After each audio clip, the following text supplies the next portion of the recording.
नमस्कार दोस्तों। अर्थ sky IAS के इस सेशन में आप सभी का स्वागत है। मैं अनुराग अटोरिया। आज इस मुद्दे पर चर्चा करूंगा कि यूपी पीसीएस के 2024 में होने वाले प्रीलिम्स को हम किस तरह अप्रोच करेंगे। मेरा एक संक्षिप्त सा परिचय ये है, छोटा सा परिचय ये है कि मैं खुद भी यूपी पीसीएस में चयनित हूँ। 2011 में मैं नायब तहसीलदार के पद पर चयनित हुआ था, जिसे मैंने ज्वाइन नहीं किया। 2012 में मेरा चयन सीटीओ के पद पर हुआ था, जिसे मैंने ज्वाइन किया है, और आज मैं असिस्टेंट कमिश्नर के पद पर हूँ। सभी जानते हैं कि कंपटीशन धीरे धीरे बढ़ता जा रहा है और बहुत तेजी से कंपटीशन बढ़ा है और सभी के सामने नई नई चुनौतियां पेपर में आई हैं। सवाल पूछने की प्रवृत्ति बदली है और बदलाव ये भी हुआ है कि कट ऑफ किस तरह से चेंज हो रही है। तो आज मैं आप सभी से उन मुद्दों पर चर्चा करूंगा और हम बात करेंगे कि किस तरह इस पेपर को हम टैकल कर सकते हैं। जो पुराने बच्चे हैं वो सभी जानते हैं कि पेपर में क्या पढ़ना है, क्या छोड़ देना है, लेकिन जनरली नए बच्चों के सामने एक समस्या ये होती है कि कौन सी किताबें पढ़ी जाएं, कितनी किताबें पढ़ी जाएं, सेशन से कितना लिया जाए, टॉपिक से कितना पढ़ा जाए, यूट्यूब का कितना उपयोग किया जाए और कितना छोड़ दिया जाए।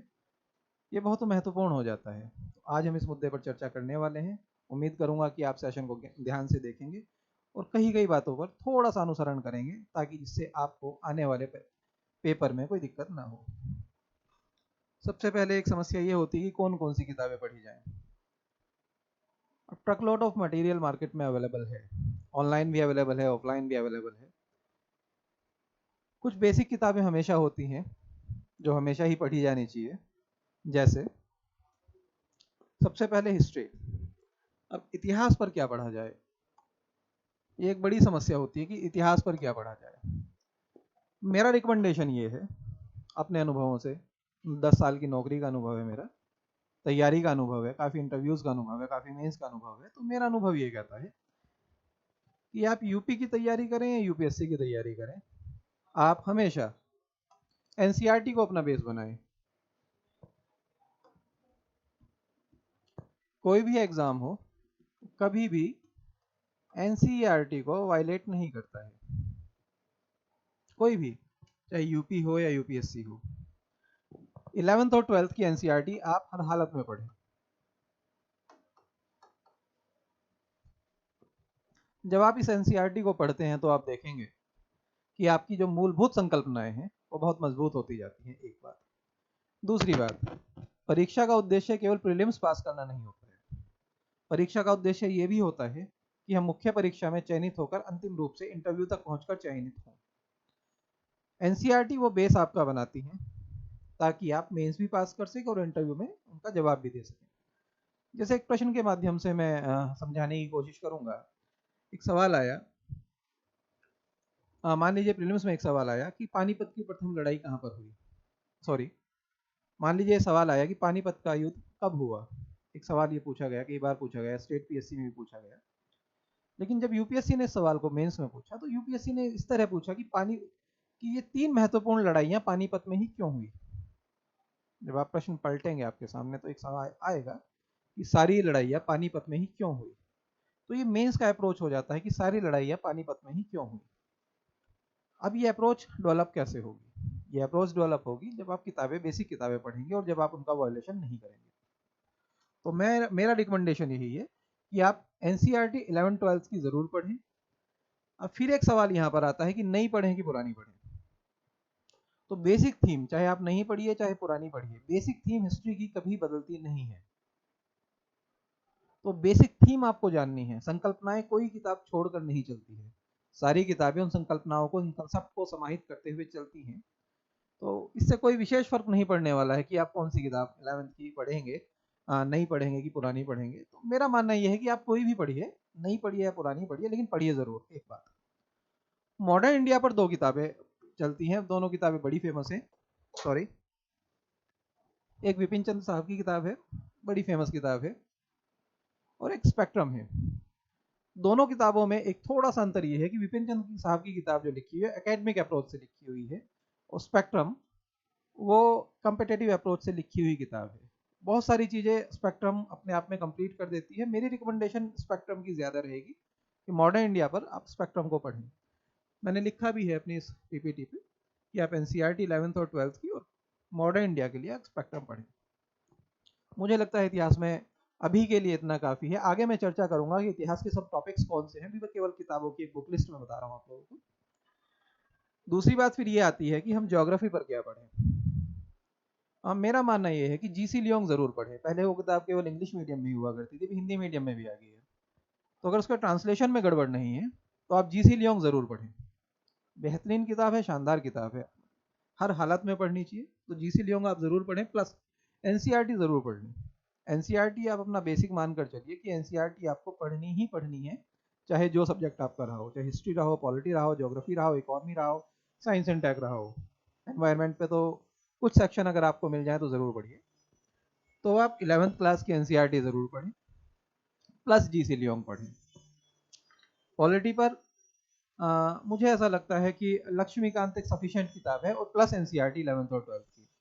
उसके पीछे कारण ये है कि मान लीजिए कि आप डीडी बसु पढ़ते हैं, काफ़ी लोग रिकमेंड कर देंगे कि डीडी बसु पढ़ना, और सवाल कैग पर आता है, तो डीडी बसु ने कैग के कामों को डिफाइन वहाँ नहीं किया है। तो डीडी बसु की अप्रोच दूसरी है, बहुत बेहतरीन राइटर रहे हैं, इसमें कहीं कोई दो राय नहीं है जो। लेकिन मेरा मानना ये है कि आप लक्ष्मीकांत को पढ़िए। जब आप लक्ष्मीकांत को पढ़ेंगे तो आपकी कंपटीशन की सारी ज़रूरतों को वो किताब पूरा करेगी। एनसीईआरटी पढ़नी ही है। Science and tech, science and tech पर 11th और 12th में कुछ चैप्टर आपको ज़रूर देख लेने हैं। वहाँ से यूपी और यूपीएससी ने लगातार सवाल पूछे हैं। टीएमएच की एक किताब आती है, या ल्यूसेंट से भी आप पढ़ सकते हैं। ल्यूसेंट की किताब स्टेट पीएससी को कवर कर देती है। सामान्य विज्ञान की किताब आती है ल्यूसेंट की, वो भी आप पढ़ सकते हैं। टीएमएच भी आप पढ़ सकते हैं, इन दो में से जो आपको ठीक लगे। पीपीटी बनाते हुए थोड़ी सी गड़बड़ हो गई है, लेकिन एनीवे। अब इकॉन में एक ऐसा सेक्शन है जिसके लिए कोई एक मुकम्मल किताब हिंदी मीडियम में मुझे नहीं लगता है। कुछ किताबें हैं बहुत ज़्यादा बल्कि हैं, कुछ किताबें हैं वो सिलेबस को कवर नहीं करती हैं। इंग्लिश मीडियम में ज़रूर बहुत कुछ लोगों ने बहुत शानदार काम किया है, कर भी रहे हैं, लेकिन हिंदी मीडियम में मुझे नहीं लगता कि इस तरह की कोई किताब है जो मैं आपको रिकमेंड कर पाऊँ। एनसीईआरटी 11th और 12th की ज़रूर पढ़ें। कोशिश ये रहेगी कि मेरे ही निर्देशन में इकॉनमी के लिए एक किताब तैयार की जाएगी, आप लोगों के लिए की भी जा रही है हमारे संस्थान द्वारा। मैं ये कहूँगा कि वो किताब आप ज़रूर पढ़ें। बाकी इसके अलावा भी आपका पढ़ने का मन है, पढ़ना ही चाहिए, तो रमेश सिंह आपको पढ़ सकते हैं। रमेश सिंह हिंदी मीडियम में उन्होंने ठीक लिखा है, अच्छा लिखा है, तो आप उसे पढ़ सकते हैं। एस एन लाल को मैं रिकमेंड नहीं करूँगा, एस एन लाल थोड़ा सा आउटडेटेड हो गई है किताब। रमेश सिंह जी को आप पढ़ सकते हैं। इंग्लिश अगर आपकी अच्छी है तो आप मृणाल पटेल की किताब है मार्केट में अवेलेबल है, वो देख सकते हैं। और विवेक सिंह भी अच्छा काम करते हैं, उनकी किताबें आप देख सकते हैं अगर आपकी इंग्लिश ठीक है। हिंदी में रमेश सिंह और इंग्लिश में आप मृणाल पटेल या आप विवेक सिंह को देख सकते हैं, उन्होंने अच्छा काम किया है। बाकी यूपी स्पेशल के लिए, अब यूपी स्पेशल के लिए घटना चक्र ने भी किताबें निकाली हैं, वाणी ने भी निकाली हैं, आपको जो ठीक लगे आप देखिए। करंट अफेयर्स के लिए फिर मैं यही कहूँगा कि एक मैगजीन आप ज़रूर पढ़ने की आदत डालें, वो मैगजीन आप ज़रूर पढ़िए। अब मैगजीन कौन सी हो सकती है, जो आपको ठीक लगे। एक मंथली मैगजीन और प्लस एक अखबार अगर पढ़ सकते हैं तो पढ़ लीजिए, नहीं पढ़ सकते हैं तो काफ़ी मैगजीन निकलती हैं, जैसे घटनासार की एक मैगजीन निकलती है, आप उसे पढ़ सकते हैं, ठीक मैगजीन है। परीक्षा दृष्टि ऐसी कुछ करके एक मैगजीन भी निकलती है, वो भी आप देख सकते हैं। कोई भी एक मैगजीन जो आपको ठीक लगे वो आप देख सकते हैं। तो मुझे लगता है किताबों के लिए इतना काफ़ी है। अब दूसरी जो चुनौती ये है कि कट ऑफ को कैसे पार करें। एक समस्या पिछले कुछ टाइम में ये हुई है कि कट ऑफ काफ़ी जाने लगी है। उसके पीछे बड़ा कारण ये है कि नंबर ऑफ सीट्स घटती जा रही हैं। जब नंबर ऑफ सीट्स घटती जाएंगी तो कंपटीशन बढ़ता जाएगा। जब मेरा चयन 2012 में हुआ तो एग्जीक्यूटिव पद के लिए उस साल 232 वैकेंसी थी। मुझे याद है सी सेट लगा ही लगा था, तो जनरल कट ऑफ उस साल 276 थी। 2012 की मैं बात बता रहा हूँ आपको। 276 आउट ऑफ 400।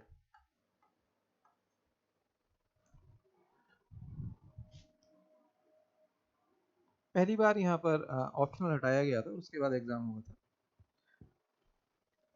अब चूंकि ये एक दशक पुरानी बात है, पिछले 5 साल का ट्रेंड ये रहा है यूपी का कि आपकी कट ऑफ 120 से लेकर 130 के बीच में वेरी की है। 130, 120 से 130 तक कट ऑफ वेरी हुई है। जैसे 2018 में 126 थी। अब प्रश्नों की संख्या 150 है। मेरा मानना ये है कि अगर आप 95 से 100 के बीच में सवाल कर ले जाते हैं, तब आप एक सेफ जोन में हैं, तब आप प्रारंभिक परीक्षा इजीली पास कर लेंगे। अब इसमें एक चुनौती ये है,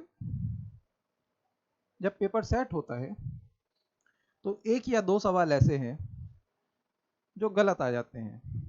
सरकार भी इस विषय को लेकर काफ़ी गंभीर है और आपकी चिंताओं के प्रति काफ़ी संवेदनशील होते हुए काफ़ी विशेषज्ञ पैनल से हटाए गए हैं, नए नए विशेषज्ञ आए हैं प्रश्न बनाने के लिए।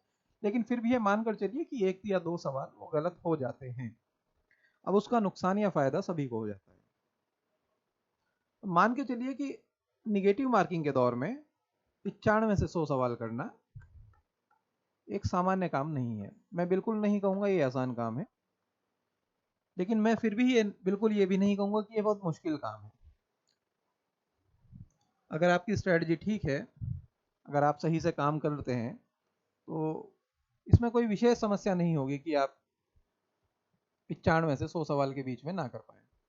अब स्ट्रेटजी क्या हो, उसी स्ट्रेटजी पर चर्चा करने के लिए आप और मैं यहाँ इकट्ठा हो गए हैं। हम विषयवार अध्ययन करेंगे आज कि किस तरह हम अपने पढ़ाई को कैरी कर सकते हैं।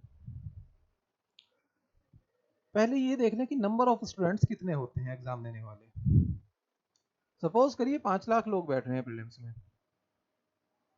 अब आप डर गए। मेरा उद्देश्य कतई डराना नहीं है। 5 लाख लोग सपोज प्रीलिम्स में बैठते हैं, सपोज, और नंबर ऑफ वैकेंसी 300 है। इन 300 में आपको अंतिम रूप से चयनित होना है आउट ऑफ 500। मुश्किल भी नहीं है, आसान भी नहीं है, एक मध्यम मार्ग तो अपनाना ही पड़ेगा। इन 500 में से कितने लोग प्रीलिम्स क्वालिफाई करते हैं? पिछले कुछ समय में से रिजल्ट थोड़ा कम आने लगा है। मेरा मानना यह है कि 500 में से अगर 8000 लोग, नंबर ऑफ वैकेंसीज के हिसाब से ये घटते बढ़ती रहती है संख्या, इन 5 लाख में से अगर 8000 लोग प्रीलिम्स क्वालिफाई करते हैं, यहां आपको आना है केवल प्रीलिम्स में। चुनौती तो है। अब ये संख्या बड़ी आपको दिखाई जरूर देगी, लेकिन काफी लोग ऐसे हैं एग्जाम देने वो पहुंचेंगे ही नहीं। मान के चलिए 1 लाख लोगों ने एग्जाम छोड़ दिया, 4 लाख लोगों ने एग्जाम में अपीयर हुए, आउट ऑफ 5, 4 लाख लोग एग्जाम में अपीयर हुए। अब एग्जाम को लेकर गंभीर कितने हैं ये एक अलग मसला है। तब मानकर चलिए, मेरा मानना यह है, गंभीर अभ्यर्थियों की संख्या हमेशा, ये एग्जेजरेशन नहीं है, गंभीर अभ्यर्थियों की संख्या 1 लाख से ज्यादा नहीं होती है। तब आपका कंपटीशन 1 लाख लोगों के आसपास है।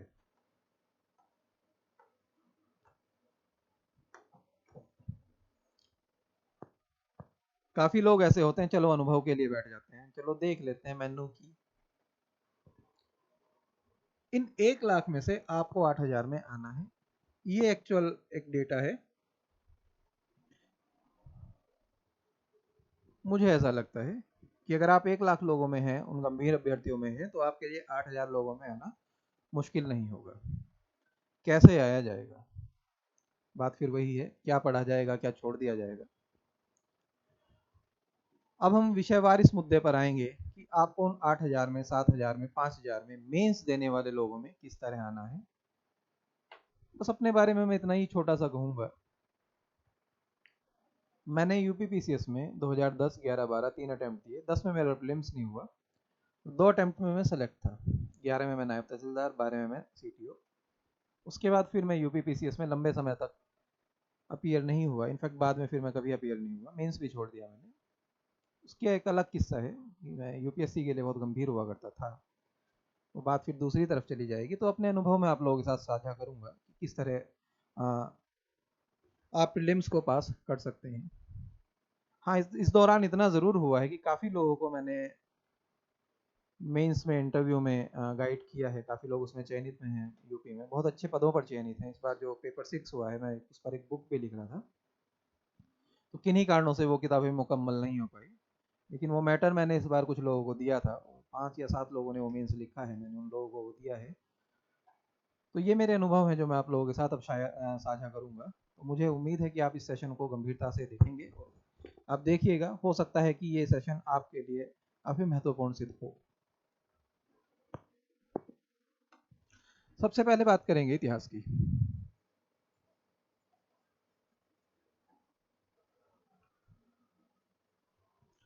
सबसे गंभीर विषय, सबसे लंबा विषय। गंभीर इसलिए कि जब आप इसे गंभीरता से पढ़ेंगे तो न केवल प्रीलिम्स बल्कि मेंस में आपको बहुत मदद मिलेगी, क्योंकि पहला पेपर इतिहास का मेंस में ही है।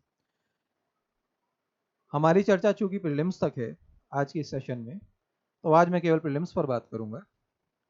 150 में से आउट ऑफ 150 हर साल लगभग 20 से 25 सवाल हिस्ट्री से आते हैं।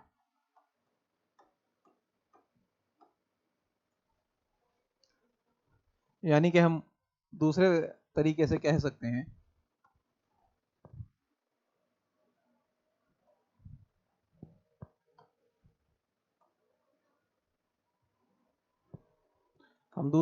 ये कह सकते हैं लगभग 1/6 पेपर, 1/6 पेपर हिस्ट्री से आपका आता है। अब हिस्ट्री एक लेंथी विषय है, उसमें 3 सेक्शन हो जाते हैं आपका, आप जानते ही हैं, एंशंट इंडिया, मिडेवल इंडिया और मॉडर्न इंडिया। क्या पढ़ा जाए, क्या छोड़ दिया जाए? मेरा रिकमेंडेशन तो ये है कि सब पढ़ा जाना चाहिए। कुछ टॉपिक ऐसे होते हैं जिस पर आपको बहुत ज़्यादा एम्फेसिस करना है, कुछ टॉपिक ऐसे होते हैं जो आप कम भी पढ़ेंगे तो काम चल जाएगा। हर एग्जाम की एक प्रवृत्ति होती है प्रश्न पूछने की। यूपीएससी का नेचर हमेशा ये रहा है कि यूपीएससी को चेल, चोर, पांड्या, यहाँ से लगातार सवाल यूपीएससी ने पूछे हैं, अभी भी पूछती है, लेकिन यूपीपीसीएस का नेचर थोड़ा सा अलग है। तो यूपीपीसीएस थोड़ा सा इन मुद्दों पर कम जाती है। यूपीपीसीएस के जो मुख्य टॉपिक रहे हैं आज हम उन पर बात करेंगे थोड़ा सा। जैसे जब आप इतिहास की शुरुआत करेंगे तो यूपीपीसीएस के सवाल पूछने की प्रवृत्ति रही है वैदिक काल से, ऋग्वैदिक काल से। अब वैदिक काल से ऋग्वैदिक काल से काफी लगातार सवाल यूपीएससी पूछती है, सिंधु घाटी की सभ्यता से यूपीएससी सवाल पूछती है। सवाल का अगर आपके पास पेपर है, एक क्वेश्चन पेपर अगर आपने ले रखा है, आप उसे देखेंगे तो आप पाएंगे कि अच्छे सवाल यूपीएससी ने पूछे हैं। जैसे पाषाण काल से सवाल पूछे, उत्तर पाषाण काल से, नव पाषाण काल से सवाल पूछे हैं। जैसे कि खेती का पहला साक्ष्य कहाँ पर मिलता है, इस तरह के सवाल यूपीपीसीएस ने लगातार पूछे हैं। धान की खेती का पहला साक्ष्य कहाँ पर मिलता है, बुढ़ौम किसके लिए प्रसिद्ध है, ये सवाल पूछा है। इस तरह के भी सवाल यूपीपीसीएस ने पूछे हैं कि पहली बार कहाँ इस तरह की खबर मिलती है कि कुत्ते और मानव को एक साथ दफनाया गया है। तो इस तरह के सवाल यूपीपीसीएस ने लगातार पूछे हैं। सिंधु घाटी की सभ्यता, ये एक ऐसा सेक्शन है जहां से यूपीपीसीएस ने कभी वायोलेशन नहीं किया है, हमेशा 1 या 2 सवाल आपको वहां से हमेशा मिल जाएंगे। अब सिंधु घाटी की सभ्यता, मेरा इतिहास पढ़ाना आज का टॉपिक नहीं है, लेकिन सिंधु घाटी सभ्यता के स्थल कौन कौन से थे, कहाँ पर बंदरगाह का साक्ष्य मिलता है, कहाँ पर स्टिक का साक्ष्य मिलता है, राखी गढ़ी क्या थी, बनवाली क्या था, आप इन सब विषय को अगर जानते हैं, इन पर थोड़ा थोड़ा आपने पढ़ा है, तो 2 या 3 सवाल करने की पोजीशन में आप आ जाएंगे। दूसरा टॉपिक जो यूपीपीसीएस का बहुत इंपॉर्टेंट रहा है, जैन धर्म और बौद्ध धर्म रहा है।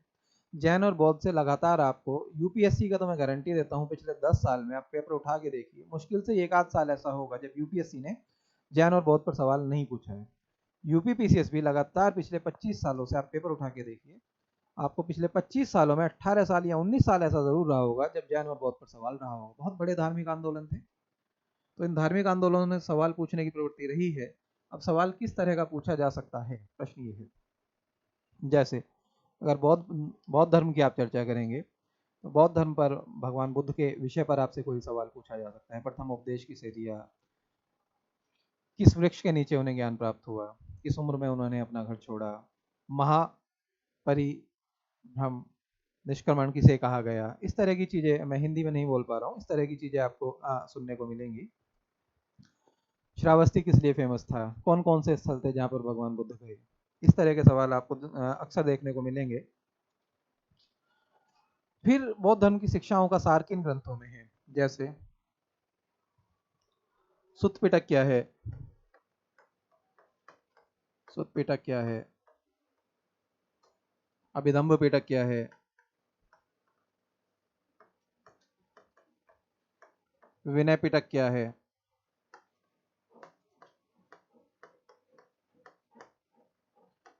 तो इन पर जनरली आपको सवाल सुनने को मिलेंगे, पढ़ने को मिलेंगे, देखने को मिलेंगे। जैसे एक सवाल मिलता है कि 16 महाजनपद जब हुए तो उनका वर्णन किस निकाय में मिलता है, तो अगुंतर निकाय में मिलता है। ये सवाल काफी बार पूछा हुआ सवाल है।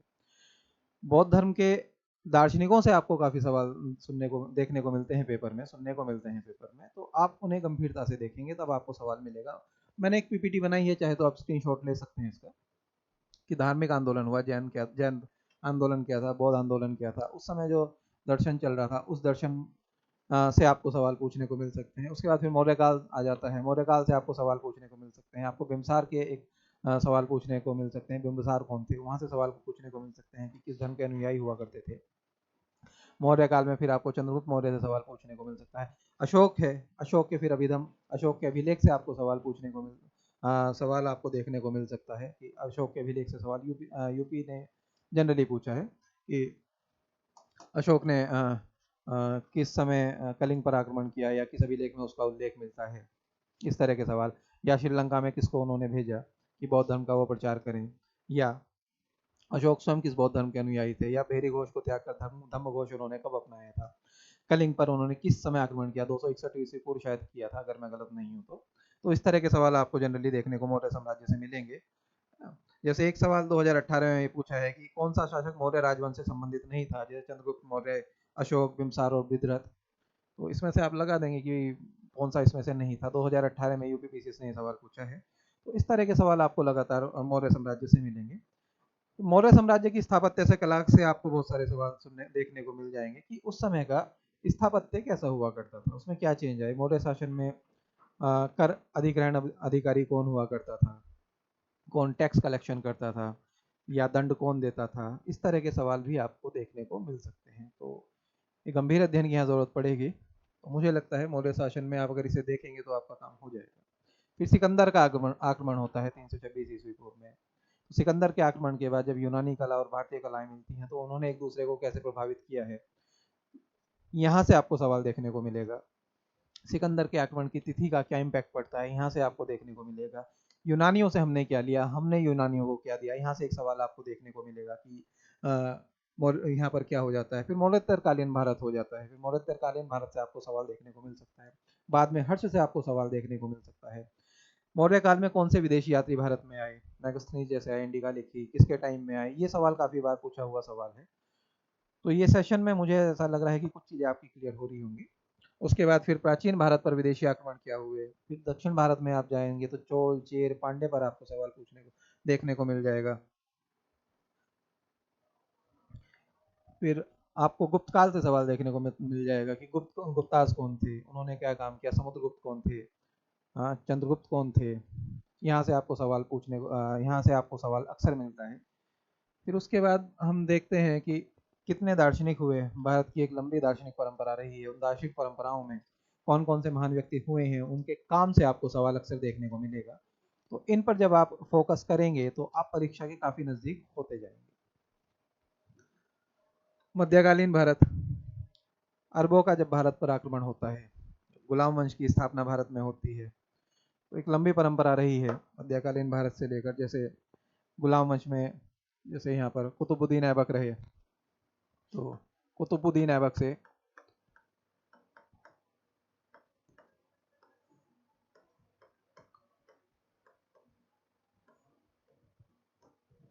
तो कुतुबुद्दीन ऐबक थे। कुतुबुद्दीन ऐबक कौन थे, 2.5 दिन का झोपड़ा किसने बनवाया, कुव्वत उल इस्लाम मस्जिद किसने बनाई, कुतुब मीनार का निर्माण किसने कराया, पोलो खेलते हुए किसकी मृत्यु हुई, ये सब कुतुबुद्दीन ऐबक से जुड़ा हुआ है। फिर उसके बाद खिलजी वंश है, तुगलक वंश है, सैयद वंश है, लोधी वंश है। यहाँ से आपको सवाल अक्सर देखने को मिलता है। जैसे अभी दिल्ली दूर है ये किसने कहा था, या पूरे तुगलक काल में सबसे ज़्यादा इंटेलिजेंट बादशाह कौन था, किसने सांकेतिक मुद्रा का प्रचलन किया। इस तरह के सवाल आपको जनरली पूछने को देखने को मिलेंगे। कुतुबुद्दीन ऐबक सॉरी तुगलक वंश से आपको देखने को मिल जाएंगे। अलाउद्दीन खिलजी से आपको काफ़ी सवाल पूछने मिल जाएंगे कि अलाउद्दीन खिलजी कौन थे, या आप देखेंगे कि जजिया किसने लगाया पुनः हिंदुओं पर। इस तरह के सवाल ही आपको इस दौर में मिलते हैं। और ये दौर एक ऐसा दौर है जिसने भारतीय साम्राज्य, जिसने भारतीय शासन, जिसने भारतीय व्यवस्था, भारतीय समाज को काफ़ी प्रभावित किया है। और अगर आप इसका गंभीरता से अध्ययन करेंगे तो तत्कालीन भारतीय शासन, संस्कृति, दर्शन और शासन व्यवस्था की जानकारी आपको मिलेगी। और यहाँ से मुझे ऐसा लगता है लगातार 5 से 10 सवाल रहते हैं। 4 से 5 सवाल प्राचीन भारत से रहते हैं, 5 से 10 सवाल। ये प्रवृत्ति बदलती रही है एग्जाम में। एग्जाम लगातार एग्जाम पूछने वाले के ऊपर होता है कि कहाँ किस सेशन से ज़्यादा सवाल पूछें, किससे कम पूछें। तो मेरा मानना ये है कि यहाँ से 5 से 10 सवाल रहते हैं। उसके बाद आ जाता है आधुनिक भारत।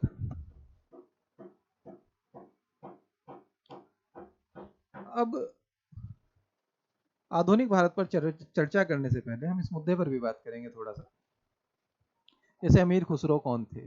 भारत का तूतिया हिंद उन्हें कहा जाता है। सितार और तबला का आविष्कार उन्होंने किया।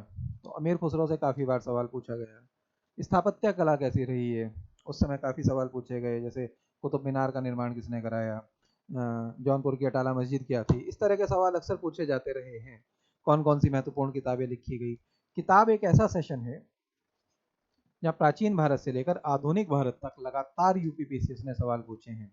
कुमार संभवम किसकी लिखी हुई है, मेघदूतम किसकी लिखी हुई है, विल्हण ने कौन सी किताब लिखी है, मिताक्षरा किसकी लिखी हुई है। ऐसे सवाल अक्सर आपको मिलेंगे। और ये सवाल अक्सर मैचिंग के फॉर्म में आपको मिलेंगे कि आपको 4 टेबल दी हुई है और वो आपको मैच करानी है किताब से या आपको स्मारक से। मान लीजिए एक तरफ अटाला मस्जिद, जैसे एक सवाल 2021 में यूपीपीसीएस आरओ में आया है। मैं सवाल मेरे यहाँ पर पीपीटी में नहीं आ पाया किन्हीं कारणों से, मैं ऐसे ही बोल दे रहा हूँ। जैसे अटाला मस्जिद एक तरफ लिखा हुआ है, छोटा सोना मस्जिद लिखा हुआ है, कदम रसूल लिखा हुआ है, उधर उनके शासक हैं जिन्होंने वो बनाई थी। तो इन्हें मैच करना होता है। आप जानते हैं किस तरह मैच करने के सवाल अक्सर वो पूछते रहे हैं। किताब से भी यूजुअली ऐसा होता रहा है।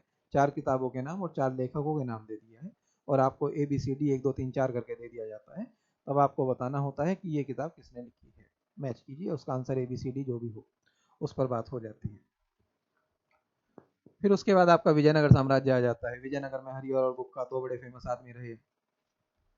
कृष्णदेव राय रहे। तो विजयनगर साम्राज्य से आ जाता है भक्ति और सूफी आंदोलन।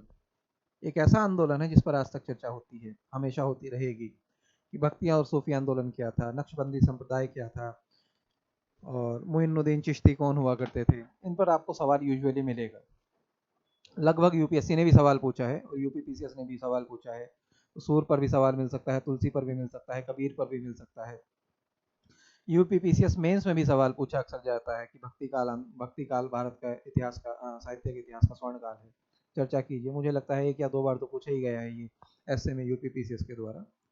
इतना होने के बाद फिर आपका मुगल साम्राज्य रहा है। महान मुगल साम्राज्य से भी अक्सर सवाल पूछे जाते रहे हैं कि बाबर कब आए, पानीपत का प्रथम युद्ध कब हुआ। बाबर के युद्धों के बारे में पूछा जा सकता है कि भाई बाबर ने कौन कौन से युद्ध किए, कौन से युद्ध में उन्होंने शराब पीने के लिए मना कर दिया था। इस तरह का युद्ध पूछा जा सकता है। फिर हुमायूं ने कब अपनी सल्तनत खो दी या कब सल्तनत उन्हें मिली, सरहिंद का युद्ध किया था। या अकबर हैं, या उसके बाद जितने भी तमाम आए हैं। जैसे अकबर द्वितीय के नाम से किसे जाना जाता है, किस जैन को अकबर जी ने जमीन दी थी, जमीन दान दी थी। इस तरह के सवाल अक्सर पूछे रहे हैं। स्थापत्य कला से सवाल पूछे हैं, किताब से सवाल पूछे हैं, मुगल काल की चित्रकारी से काफ़ी सवाल पूछे हैं। बेजाद कौन हुआ करते थे, पूर्व का राफेल कहा जाता है। जहांगीर चित्रकारी के लिए बढ़िया प्रसिद्ध हुआ करते थे। तो यूपीएससी ने भी सवाल पूछा है, यूपीपीसीएस ने भी यहाँ से सवाल पूछा है।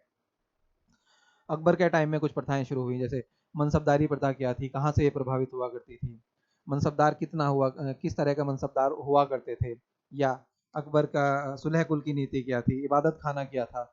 यहाँ से लगभग सवाल रहे हैं। यूपीएससी ने भी सवाल पूछा है, यूपीपीसीएस ने भी सवाल पूछा है। उसके बाद यहीं से शिवाजी और मराठा, इनका भी आपस में काफ़ी संघर्ष रहा है। पुरंदर की संधि क्या हुआ करती थी, इलाहाबाद की संधि क्या थी। इस तरह के सवाल काफ़ी पूछे हैं। जयसिंह का क्या रोल हुआ करता था, पानीपत के युद्ध से वो सवाल पूछे गए हैं। तो मुझे ऐसा लगता है कि अगर आप इन सब विषयों को तैयार करेंगे तो आप परीक्षा के काफ़ी नज़दीक होते जाएंगे। उसके बाद हम आगे चलते हैं आधुनिक भारत पर। तो भारत में जब कंपनी आई तो उनके आने का क्रम क्या था? यूपीएससी ने शायद 2007 में ये सवाल पूछा है कि आने का क्रम क्या था। तो किस क्रम में वो आए हैं? सबसे पहले पुर्तगाली आए, फिर डच आए, फिर फ्रांसीसी आए, उसके बाद अंग्रेज आए। कहाँ कहाँ उन्होंने अपनी व्यापारिक कोठियाँ बनाई। उनके गवर्नर कौन हुआ करते थे, गवर्नर जनरल कौन हुआ करते थे उस समय, जैसे डोपले का रोल क्या हुआ करता था। या पुर्तगालियों के आने के साथ प्रिंटिंग प्रेस की जब शुरुआत हुई तो या हमारी प्रिंटिंग प्रेस किससे प्रभावित है, आलू किसके आने पर आया, बारूद किसके आने पर आया। इस तरह के सवाल अक्सर पूछे जाते रहे हैं। ऐसा क्या था कि पुर्तगालियों के आने पर भारत में इन इन चीज़ों की शुरुआत हुई है, डचों के आने पर इन इन चीज़ों की शुरुआत हुई है। अंग्रेजों का जब आगमन हुआ तो किस तरह से अंग्रेजों का आगमन हुआ, अंग्रेजों के और मुगलों के बीच में संघर्ष क्या थे, जहांगीर का रोल क्या था, टॉमस रो कौन हुआ करते थे। इस तरह के सवाल आपसे पूछे गए हैं। और टॉमस रो को मुझे लगता है यूपीपीसीएस ने लगातार 2 बार पूछा है। तो जहांगीर और टॉमस रो के संबंध क्या थे, इस तरह के सवाल अक्सर पूछे जाते रहे हैं। तो मुझे ऐसा लगता है कि ये आपको जानने की बहुत ज़्यादा ज़रूरत है। उसके बाद फिर प्लासी का युद्ध क्या था, मीर जाफर कौन हुआ करते थे, या आपका फिर बक्सर का युद्ध क्या था, कौन सा युद्ध था जिसके बारे में कहा जाता है कि वो अंतिम युद्ध था जिसने भारत के हाथ पर दास्ता का शब्द लिख दिया और जो 1947 में ही हटाया जा सका। तो बक्सर का युद्ध था, शायद बक्सर के युद्ध के बारे में बात होती है। तो ये बक्सर के बारे में आप जानेंगे। फिर इलाहाबाद की संधि क्या थी, सहायक संधि क्या थी, लॉर्ड वेलेजली कौन हुआ करते थे। तो वेलेजली हो गए, कॉर्नवालिस हो गए, वारेन हेस्टिंग्स हो गए,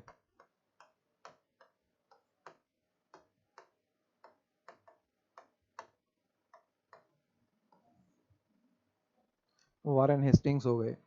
इन पर भी जनरली आपको सवाल देखने को मिल जाएगा। सहायक संधि किसकी थी, या किसने किस तरह के भारत में भू सुधार आंदोलन, भू सुधार जब आप पढ़ेंगे तो किस तरह के भू सुधार किए वो भी आपको देखने को यहीं पर मिलेगा। कॉर्नवालिस का भू सुधार क्या था, वारेन हेस्टिंग्स का भू सुधार क्या था, रैयतवाड़ी व्यवस्था क्या हुआ करती थी। इस तरह के सवाल आपको यहाँ पर देखने को मिलेंगे। भू राजस्व नीति में ब्रिटिश शासन का आर्थिक प्रभाव क्या है, इस जगह आपको ये सवाल देखने को मिलेंगे। फिर गवर्नर जनरल यहाँ से पूछा गया है, जैसे गाजीपुर में भी एक ये अभी भी कब्र है कि गाजीपुर में किसकी कब्र है। तो इस तरह का सवाल आपको देखने को मिलेगा।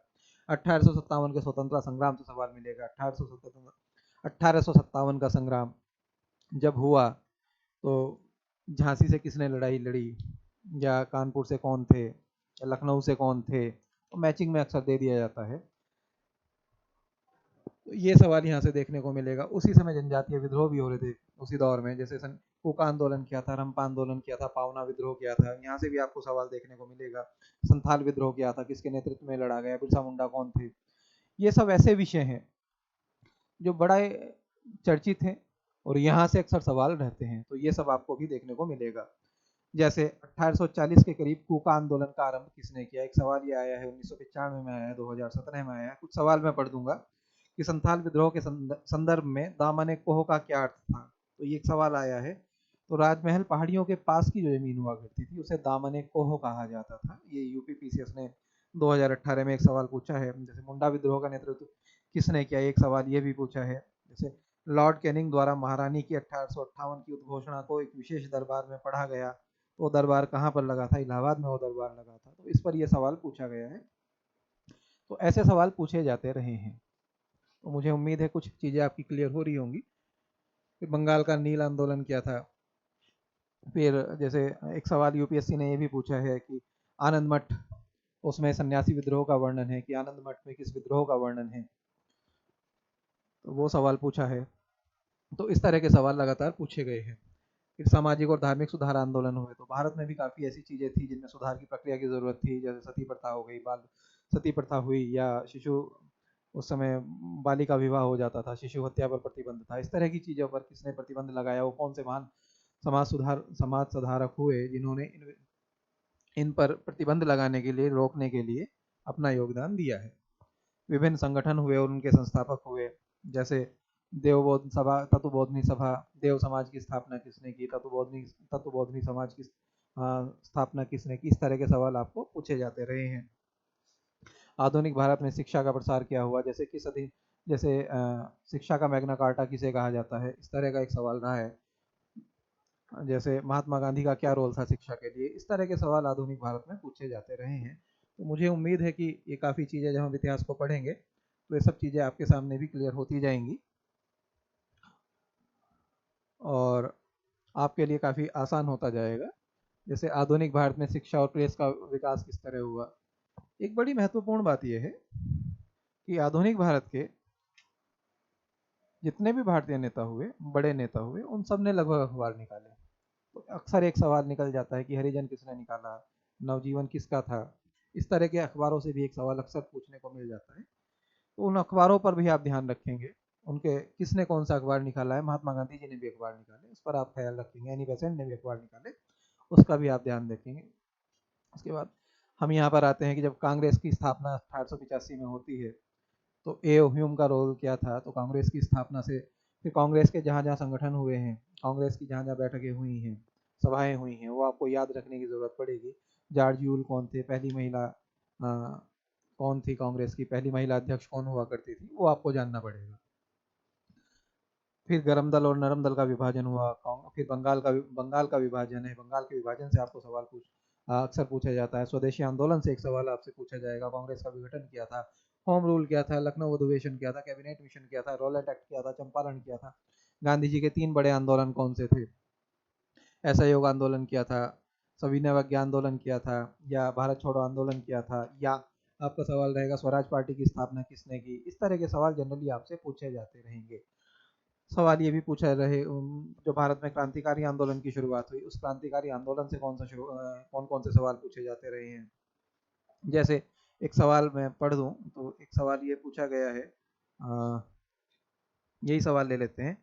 वह कौन थे जिन्होंने अनुशीलन समिति की अध्यक्ष स्थापना की थी। तो ये सवाल आया है, कई बार ये सवाल आया है, अनुशीलन समिति की स्थापना किसने की थी। या वो कौन चंपारण सत्याग्रह क्या था, महात्मा गांधी का भारत में पहला सत्याग्रह कौन सा था, चंपारण सत्याग्रह क्या था। इस तरह के सवाल आप लोग जानने की कोशिश करेंगे।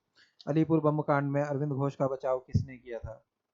इस तरह के सवाल रहे हैं। भारतीय अशांति का जनक किसे कहा जाता है। इस तरह के सवाल आपको अक्सर देखने को पेपर में मिलेंगे। उसके बाद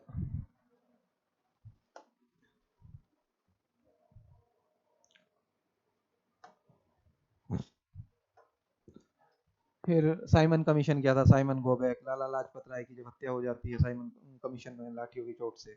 उसके बाद रिटेलिएशन क्या होता है, वहां से आपको एक सवाल देखने को मिलेगा। कांग्रेस का लाहौर अधिवेशन क्या था, नेहरू रिपोर्ट क्या थी, वहां से सवाल देखने को मिलेगा।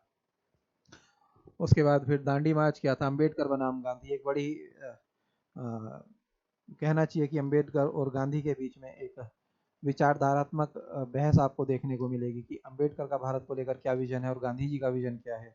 उस विजन से आपको जनरली सवाल देखने को मिल जाता है। गांधी बनाम बोस, त्रिपुरी का अधिवेशन क्या था। इस तरह के सवाल जब आप इतिहास को पढ़ेंगे तो आपको मिलेंगे एग्जाम में। फिर क्रिप्स मिशन क्या था, पोस्ट डेटेड चेक क्यों कहा गया, या भारत छोड़ो आंदोलन क्या था, आज़ाद हिंद फौज की स्थापना किसके द्वारा हुई। लगभग ये सवाल, कैबिनेट मिशन क्या था, संविधान सभा क्या थी, माउंटबेटन योजना क्या थी। यहाँ से आपको सवाल, ये ऐसे टॉपिक हैं जहाँ से जनरल आपको सवाल देखने को मिलेगा ही मिलेगा। और अगर आप इन टॉपिक को तैयार कर लेते हैं, मेरा मानना ये है कि इन 3-4 स्लाइड में मुझे ऐसा लगता है 70 के करीब टॉपिक होंगे, 70 से 80। अगर आप यहाँ पकड़ बना लेते हैं तब हम ये मानकर चलते हैं कि 20 से 25 जो सवाल आते हैं इसमें से आप लगभग 18 सवाल करने की स्थिति में आ जाएंगे। लगभग 18 सवाल। अगर 20 सवाल हैं तो 18 सवाल, अगर 25 सवाल आते हैं तो लगभग 20 सवाल। अगर 20 में से 18 करने की पोजीशन में आ जाएंगे, और अगर 25 सवाल आते हैं तो 20 से 22 आप यहाँ पर कर लेंगे, अगर इतना आप करते हैं। अगर आप 20 सवाल कर ले गए तो मान के चलिए 1/5 पेपर आपने क्वालिफाई कर दिया है, और 1/5 पेपर काफ़ी पेपर होता है।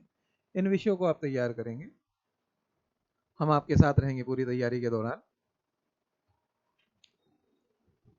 इसमें कुछ ऐसा होगा। हाँ, अब जैसे मैंने ये एक्ट इसलिए भी यहाँ पर नहीं बताए हैं कि जब हम पॉलिटी पर डिस्कशन करेंगे तो सेम एक्ट पॉलिटी में भी हैं, तो यहाँ मैंने इतिहास में इन्हें दोहराव से बचने के लिए भी छोड़ दिया है। तब अगर आप इतिहास में इन टॉपिकों को तैयार कर लेते हैं तो लगभग आप 20 सवाल करने की पोजीशन में रहेंगे, 20 से 22 सवाल। एक महत्वपूर्ण बात और यहाँ पर कहने लायक ये है, हर एग्जाम में 2 या 3 सवाल हर विषय में ऐसे होते हैं, 1 या 2 सवाल, what ever source you study आप उसे नहीं कर पाएंगे। वो सवाल आपका एग्जाम टेस्ट करने के लिए, आपकी नॉलेज टेस्ट करने के लिए नहीं दिए जाते हैं। बेसिकली वो सवाल साइकोलॉजिकल रूप से आपको एग्जाम में दबाव में लाने के लिए दिए जाते हैं ताकि आप वहां पर गलती करें। मेरा सजेशन उन सवाल को लेकर ये है, उन सवाल के पीछे आप साल भर बिल्कुल परेशान ना हो। ये मानकर चलिए, किसी का अगर तुक्के में सही हो गया तो मैं उस बारे में तो नहीं कहता हूं, लेकिन उन सवाल को कोई सॉल्व नहीं कर पाता है। ऐसे सवाल से आप बचिए, ऐसे सवाल को अपने दिमाग में हावी होने मत दीजिए। सपोज कोई एक ऐसी किताब आपके हाथ लग जाए कि वो एक पर्टिकुलर सवाल या 1 या 2 सवाल आपको मिल गए और आपने वो किताब रटी, तो theory of profit and loss ये कहती है, अगर आप प्रॉफिट और लॉस देखेंगे,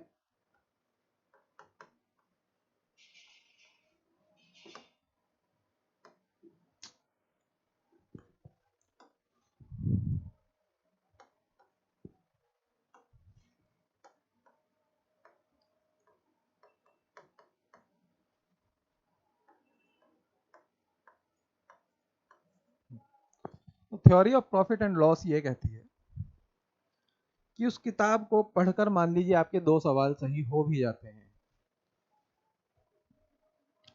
मेरा मानना यह है कि जितना समय आपने उन 2 सवाल के पीछे खराब किया है, केवल अगर आप प्राचीन भारत के या आधुनिक भारत के या मध्यकालीन भारत के 10 टॉपिकों को पढ़ लेंगे तो आप 10 सवाल करने की पोजीशन में रहेंगे। तो इन 2 के चक्कर में इन 10 के साथ कॉम्प्रोमाइज मत कीजिए, इन 2 को आप भूल जाइए, ये नहीं होने हैं। आप इन 10 को तैयार कीजिए केवल। जब ये 10 तैयार रहेंगे तब आपका कॉन्फिडेंस बढ़ता रहेगा। एक बात। दूसरी बात यह है, पुराने पेपर जरूर पढ़िए, बार बार उन्हें आप समराइज कर लीजिए, उन्हें याद कर लीजिए, एक पन्ने पर लिख लीजिए, मैंने ये टॉपिक बताए हैं। आपको भी अगर कुछ और लगता है इनमें जोड़ लीजिए। उसके पीछे कारण ये है कि पीसीएस में यूजुअली सवाल को रिपीट करने की एक प्रवृत्ति होती है। जब आप पेपर पढ़ेंगे, आप पुराने पेपर एनालाइज करेंगे, पुराने पेपर लगाएंगे, तो आप देखेंगे कि सवाल वापस रिपीट होते हैं। मेरा मानना ये है, हर साल 150 में से, ये शर्तियां मैं कह सकता हूँ, 25 से 30 सवाल रिपीट होते हैं। रिपीट का मतलब शब्दशः रिपीट होना नहीं होता है। रिपीट का मतलब ये होता है कि मान लीजिए यहीं से ही कोई सवाल है, गुलाम वंश, तो कभी कुतुबुद्दीन ऐबक से सवाल पूछ लिया, पोलो खेलते हुए किसकी डेथ हुई थी, या कभी ये सवाल पूछ लेंगे कि इन्होंने क्या तैयार कराया था, मतलब कुतुब मीनार की स्थापना किसने की थी, एक सवाल ये हो सकता है। या ये सवाल हो सकता है तुगलक वंश से जब मोहम्मद बिन तुगलक पर सवाल हो सकता है।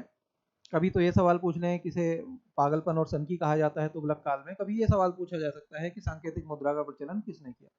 आप मान के चलिए इस तरह के लगभग 30 या 35 सवाल हर साल आपको देखने को मिलेंगे। और मेरा मानना यह है कि अगर इस तरह 30 या 35 सवाल आपको देखने को मिल जाते हैं तो एक बहुत बड़ी संख्या में आपके पास सवाल हो जाते हैं। अगर 30 सवाल आपने रिपीट हिट कर दिए तो आपको केवल 90-70 सवाल और करने हैं। और 70 सवाल करने के लिए अभी पूरा का पूरा पेपर आपके पास पड़ा है, तो पुराने पेपर आप जरूर लगाइए। किस पब्लिकेशन का आप सॉल्व करते हैं, किस राइटर का वो सॉल्व करते हैं, वो पर्टिकुलर सॉल्वली आपके ऊपर है। लेकिन मेरा सजेशन ये है कि आप पुराने पेपर जरूर लगाएं। पुराने पेपर लगाने से 2 फायदे होते हैं। पहला, आपकी विषय पर ग्रिप बनती है। दूसरा, आपको पता लगता है कि आपको किस दिशा में पढ़ाई करनी है। हम तो आपके साथ रहेंगे ही, हर तरह से साथ रहेंगे, लेकिन मेरा मानना फिर भी है कि आप पुराने पेपर जरूर लगाएं। एनीवे, मुझे लगता है इतिहास में इतना काफ़ी है। बाकी जब हम बात करेंगे इतिहास पर तो और बात होगी। अब दूसरा एक विषय आता है भारतीय संविधान और राज्य व्यवस्था। ये एक ऐसा टॉपिक है इंडियन पॉलिटी जहां से लगभग 12 से 15 सवाल आपको हर साल देखने को मिलेंगे। संख्या में कमी और बढ़ोतरी हो सकती है। कई बार ये संख्या 15 हो सकती है, कई बार ये संख्या 20 हो सकती है, कई बार ये संख्या 13 हो सकती है, कई बार ये संख्या 17 हो सकती है। लेकिन ऑन एन एवरेज 12 से 15 सवाल आपको हर साल देखने को मिलेंगे। मेरा मानना ये है कि पॉलिटी में अगर आप एक भी सवाल गलत करते हैं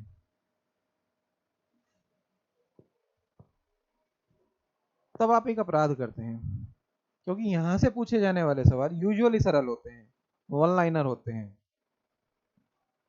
यहां से सवाल गलत करना, अगर आप एक आसान सवाल गलत कर देंगे तब आपको एक मुश्किल सवाल सही करना पड़ेगा। 150 में से लगभग 95 से 100 सवाल आपको करने हैं। इसमें से पॉलिटी के 15 से 20 सवाल हैं। यहां से अगर आप गलत कर रहे हैं तब यहां से आपके सवाल, ये आपका सेक्शन सिलेक्शन है।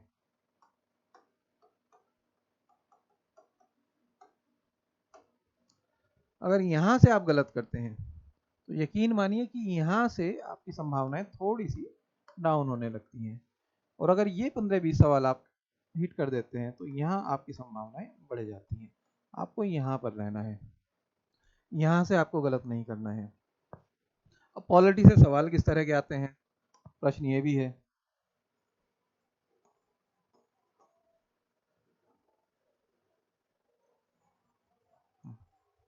जैसे संविधान का क्रमिक विकास हुआ, विकास किस तरह हुआ, एक सवाल ये भी आता है। जैसे 1773 का रेगुलेटिंग एक्ट क्या था। हिस्ट्री में मैंने एक्ट पर इसलिए बात नहीं की थी कि पॉलिटी में भी सेम एक्ट है, हिस्ट्री में भी सेम एक्ट है, वो आपको सभी पढ़ने हैं। तो 1773 का रेगुलेटिंग एक्ट क्या था, 1784 का पिट्स इंडिया एक्ट क्या था, 1813 का चार्टर क्या था, 33 का क्या था, 53 का क्या था, 1858 का क्या था, 1861 का क्या था, 1892 का क्या था, मार्ले मिंटो सुधार 1819 के क्या थे, मॉन्टेग्यू चेम्सफोर्ड क्या था। सवाल की प्रवृत्ति इस तरह की होती है कि किस अधिनियम के द्वारा भारत में सांप्रदायिक निर्वाचन की नींव पड़ी। ऐसा कौन सा अधिनियम था जिसके द्वारा प्रांतों में स्वायत्तता की स्थापना हुई, या प्रांतों में प्रांतीय स्वायत्तता को खत्म करके उसे केंद्र में लागू किया गया। इस तरह के सवाल यूजुअली रहते हैं। 1935 का अधिनियम क्या था, 1935 का भारत सरकार अधिनियम क्या था, कितने प्रतिशत लोगों को निर्वाचन दिया गया था। जैसे एक सवाल मैं यहाँ पढ़ूंगा कि पोर्टफोलियो सिस्टम की भारत में कब शुरुआत हुई। तो पोर्टफोलियो सिस्टम की शुरुआत यहाँ से हुई, 1892 के अधिनियम से पोर्टफोलियो सिस्टम की भारत में शुरुआत हुई। इस तरह के सवाल अक्सर पूछे जाते रहे हैं। जैसे एक सवाल यही पूछा जाता है, मार्ले मिंटो सुधार क्या था, मॉन्टेग्यू चेम्सफोर्ड रिपोर्ट क्या थी। इस तरह के सवाल पूछे जाते रहे हैं। कौन सा अधिनियम था जिसके बाद भारत में वायसराय कहा गया। तो 1858 के अधिनियम के बाद जितने भी गवर्नर जनरल हुए उन सबको वायसराय कहा गया। इस तरह के सवाल यूजुअली पूछे जाते रहे हैं। अधिनियम से मेरा मानना ये है, इन सारे अधिनियमों में जो महत्वपूर्ण रूप से पढ़ने वाले अधिनियम है, एक तो ये 3 अधिनियम, इन 3 पर आपका फोकस ज्यादा होना चाहिए। आप चाहें तो 1861 का, 1892 का, 1833 का, 13 का, ये आप ना भी पढ़ें तो काम चल जाएगा। ये 3 आप जरूर पढ़ें। 1833 का थोड़ा पढ़ लें और इन 2 को एवरेज से ज़्यादा पढ़ें। अगर ये 5 अधिनियम आप पढ़ लेते हैं और अगर यहाँ पर 3 सवाल आ रहे हैं, 4 सवाल आ रहे हैं, तो मान के चलिए आप 3 कर देंगे। और अधिनियम से मैं इसलिए कह रहा हूँ कि ये हिस्ट्री में भी पूछे जा सकते हैं और ये पॉलिटी में भी पूछे जा सकते हैं। तो अगर आप यहाँ 90% सवाल सॉल्व कर ले जा रहे हैं तो आप एग्जाम में सफलता के काफी करीब हैं। दूसरा, फिर उसके बाद संविधान क्या है, कि संविधान का स्रोत क्या है। आप सभी जानते हैं कि भारतीय संविधान विभिन्न जगहों से लिया गया एक संविधान है। जो उस समय पूरे विश्व के संविधानों में जो विशेषताएं थी वो सारी विशेषताएं भारतीय संविधान में समाहित कर दी गई। तो नीति निर्देशक तत्व कहाँ से लिए गए, प्रस्तावना के कहाँ से प्रभावित है, इस तरह के सवाल आपको जनरली देखने को वहाँ से मिलेंगे। सवाल आपको ये भी देखने को मिलेंगे कि मौलिक अधिकार कहाँ से लिए गए, फंडामेंटल राइट्स जिन्हें बोल देते हैं अंग्रेजी में, या मौलिक कर्तव्य कहाँ से लिए गए, स्वर्ण सिंह समिति क्या थी। इस तरह के सवाल आपको देखने को मिलते रहे हैं और भविष्य में भी आते रहेंगे। संविधान सभा का गठन कब हुआ, इस तरह के सवाल भी आपको देखने को मिल सकते हैं। संविधान की विशेषताएं क्या हैं, भारतीय संविधान की विशेषताएं, जैसे सबसे लचीला संविधान, जैसे विशेषताएं क्या हैं संविधान की, जैसे कानून का स्रोत है, मिश्रण है कठोर और लचीले का। इस तरह की विशेषताएं जब हम पॉलिटी में आएंगे तो हम पढ़ेंगे संविधान की विशेषताओं में। एक विशेषता ये भी हो सकती है कि संघात्मक है कि एकात्मक है। इस मुद्दों पर हम जब चर्चा करेंगे कि ये संघात्मक है या एकात्मक है ना, इस तरह के सवाल मेंस में भी पूछे जाते रहे हैं और प्रीलिम्स में भी पूछे जाते रहे हैं। संघ और उसका राज्य क्षेत्र से सवाल पूछा जा सकता है आर्टिकल 1 में कि भारत में आर्टिकल 1 में यूनियन है कि फेडरेशन है, तो आप ये सब देखेंगे। नागरिकता से यूजुअली सवाल नहीं पूछा जाता है, लेकिन फिर भी अनुच्छेद 5 से लेकर 11 तक नागरिकता का एक सेक्शन है जिसे हम पढ़ेंगे। फंडामेंटल राइट एक ऐसा जहां आपको मोस्ट इम्पोर्टेंट आपको पढ़ना ही पढ़ना है फंडामेंटल राइट। लगभग यूपीएससी ने हर साल और यूपीपीसीएस ने हर साल सवाल पूछे हैं। तो आर्टिकल 12 से लेकर आर्टिकल 35 तक आप फंडामेंटल राइट को ज़रूर पढ़ें। समानता का अधिकार किससे है, विधियों का समान संरक्षण से क्या तात्पर्य है, कौन से फंडामेंटल राइट में ये आता है कि आदमी को पेयजल का अधिकार है, नींद का अधिकार है, शादी करने का अधिकार है, बोलने की स्वतंत्रता है। ये सब आपको फंडामेंटल राइट में मिलेगा। यहाँ से लगभग सवाल पूछे जाते रहे हैं और मेरा मानना ये है यहाँ जरूर पढ़ें। फिर नीति निर्देशक तत्वों को आप जरूर पढ़ें। यहाँ से आप 36 से 50 तक जब नीति निर्देशक तत्वों को आप पढ़ेंगे तो आप जानेंगे कि नीति निर्देशक तत्व क्या है, directive principles of state policies क्या हैं। ये वो पॉलिसी हैं, ये वो तत्व हैं जो भारत में जब कोई नीति बनाई जाती है स्टेट में या सेंटर में तो इन्हें नज़रअंदाज नहीं किया जाता है। जैसे कार्यपालिका और शक्ति पृथक्करण का एक सिद्धांत क्या है। आर्टिकल 50 में एक शानदार सवाल आता है, आप देखिएगा आर्टिकल 50 क्या है। उस सवाल पे वहाँ से अक्सर सवाल रहता है। जैसे आर्टिकल 44 क्या है, आप जब उसे पढ़ेंगे 44 क्या है, यूनियन सिविल कोड, उस पर अभी आजकल काफ़ी चर्चा है। तो आप देखेंगे राज्य के नीति निर्देशक तत्वों से सवाल रहा है, यूनियन सिविल कोड से सवाल रहा है। मौलिक कर्तव्य क्या है, मौलिक कर्तव्य कब बने, किस आर्टिकल में है, किस संविधान के किस भाग में है, किस देश से प्रभावित हैं। ऐसा कौन सा, एक सवाल ये भी रहा है कि ऐसा कौन सा अधिकार है जो मूल अधिकार में भी है, नीति निर्देशक तत्व में भी है और मौलिक कर्तव्य में भी है। इस तरह के सवाल रहे हैं, इस तरह के सवाल यहाँ से पूछे जाते रहे हैं। यहाँ से इन टॉपिकों से मेरा मानना ये है कि हर साल लगभग 5 सवाल रहते हैं, 4 से 5 सवाल यहाँ पर रहते हैं। आप देखेंगे यहाँ से 4 से 5 सवाल रहते हैं। फिर आपका सवाल पूछा जाएगा संसद क्या है, संसद में कौन कौन सा पार्ट होता है, लोकसभा क्या है, राज्यसभा क्या है, संसद के पदाधिकारी क्या हैं, जैसे लोकसभा अध्यक्ष क्या है, लोकसभा अध्यक्ष की शक्तियाँ क्या हैं, मनी बिल को कौन असेंड करके भेजता है, क्या राज्यसभा मनी बिल में संशोधन कर सकती है। इस तरह के सवाल यहाँ से पूछे जाते रहे हैं। फिर यहाँ से सवाल ये भी पूछा जा सकता है शून्य आवर क्या है, जीरो आवर की शुरुआत क्या है। इस तरह के सवाल राष्ट्रपति से काफ़ी सवाल पूछे गए हैं। किस अनुच्छेद में राष्ट्रपति के निर्वाचक मंडल में क्या हो सकता है, राष्ट्रपति पर महाभियोग कौन कैसे लग सकता है, राष्ट्रपति की क्षमतान की शक्ति क्या है, राष्ट्रपति जब अध्यादेश जारी कर सकते हैं तो उसकी शर्तें क्या होती हैं, कब वो किस कंडीशन में अध्यादेश जारी कर सकते हैं, क्या राष्ट्रपति अध्यादेश जारी करके फंडामेंटल राइट का वायलेशन कर सकते हैं। इस तरह के सवाल यहाँ से पूछे जाते रहे हैं। प्रधानमंत्री क्या है, प्रधानमंत्री की शक्तियाँ क्या है, राष्ट्रपति और प्रधानमंत्री के अंतर संबंध क्या है, आर्टिकल 78 क्या है, आर्टिकल 76 क्या है, मंत्रिपरिषद क्या है, सर्वोच्च न्यायालय क्या है, सर्वोच्च न्यायालय के न्यायाधीशों का चयन किस तरह होता है, कॉलेजियम सिस्टम क्या है। यहाँ से सवाल रहता है। जब हम पॉलिटी पढ़ेंगे तब हम इन सभी विषयों पर चर्चा करेंगे। आज मैं इस चर्चा को केवल यहीं तक सीमित रखूंगा कि टॉपिक्स क्या हैं, फिर अंडरलाइन टॉपिक्स पर हम जब चर्चा करेंगे तो हम बात करेंगे किस तरह राष्ट्रपति क्या है, राष्ट्रपति को किस तरह चुना जाता है, तब हमारा वो चर्चा का स्तर दूसरा हो जाएगा।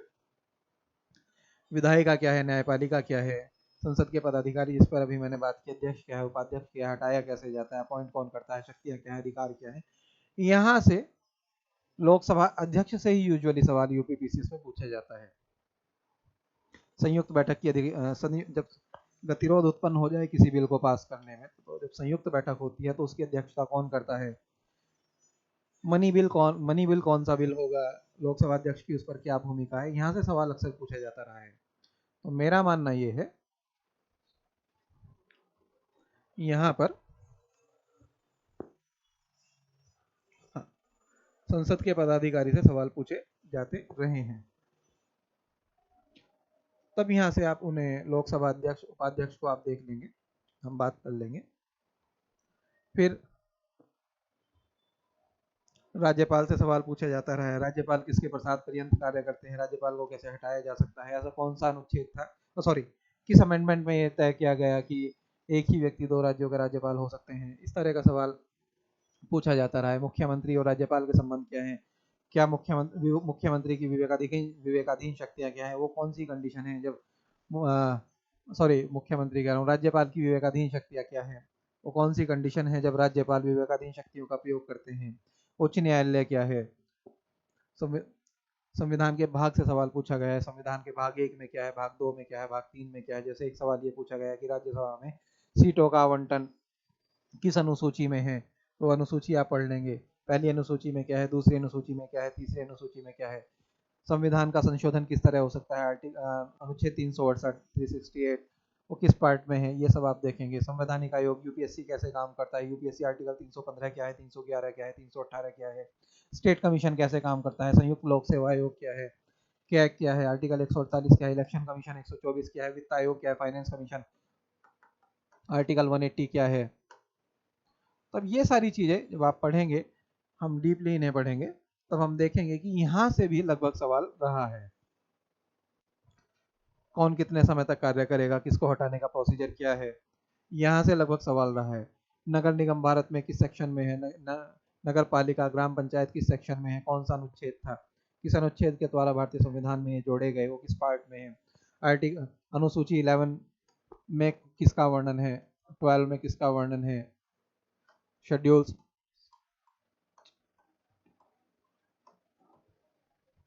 11th में क्या है, 12th में क्या है। यूपीएससी ने तो ये भी पूछा 11th में कितने सब्जेक्ट हैं, कितने विषयों पर टैक्सेशन हो सकता है, 12 में कितने विषयों पर टैक्स लगा सकती है नगर निगम, यहाँ पर शायद। तो इस तरह के सवाल पूछे जाते रहे हैं। तो ये देख लेंगे, सामान्य सवाल है, इसमें कुछ ऐसा टफ, इसमें ऐसा कुछ नहीं है, सीधा सीधा आपको याद करना है। राजभाषा आयोग क्या है, जीएसटी काउंसिल क्या है, इस तरह के सवाल। एससी एसटी ओबीसी कमीशन क्या है, अटॉर्नी जनरल ऑफ इंडिया क्या है, एडवोकेट जनरल ऑफ इंडिया क्या है।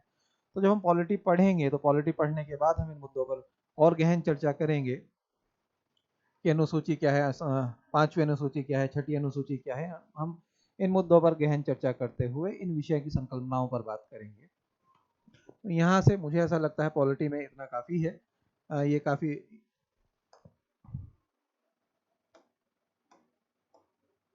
अब आगे हम लोग चलेंगे, जैसे नीति आयोग, योजना आयोग के हटाकर नीति आयोग की स्थापना हुई, दबाव समूह क्या है, राजनीतिक दल क्या है, नेशनल ह्यूमन राइट कमीशन क्या है, ये सब हम पॉलिटी में पढ़ेंगे। अब भूगोल एक ऐसा सेक्शन है, अब चूंकि फॉरेस्ट सर्विसेज का एग्जाम भी यूपीपीसीएस के एग्जाम के साथ होने लगा है, लगभग 20 सवाल, 20 से 25 सवाल ज्योग्राफी प्लस एनवायरनमेंट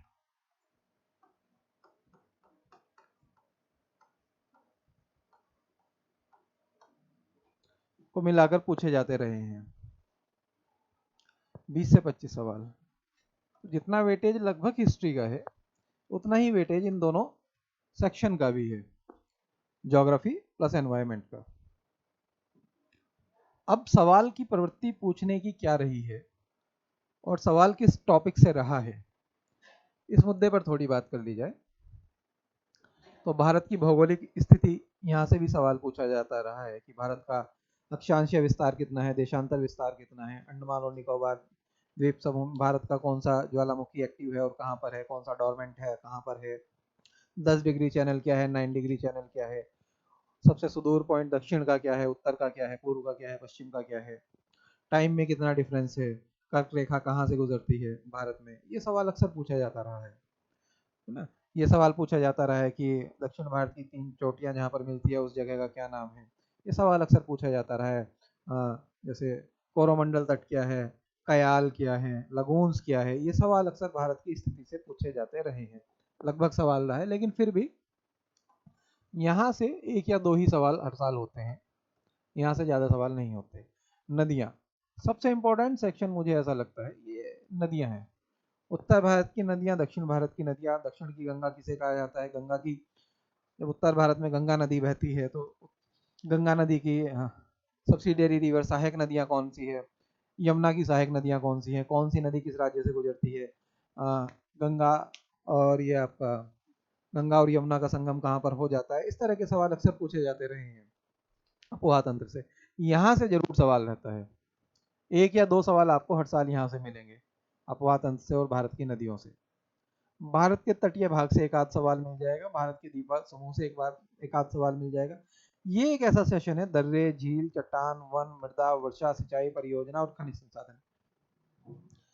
हर हालत में आपको 5 से 6 सवाल यहाँ से जरूर मिलेंगे।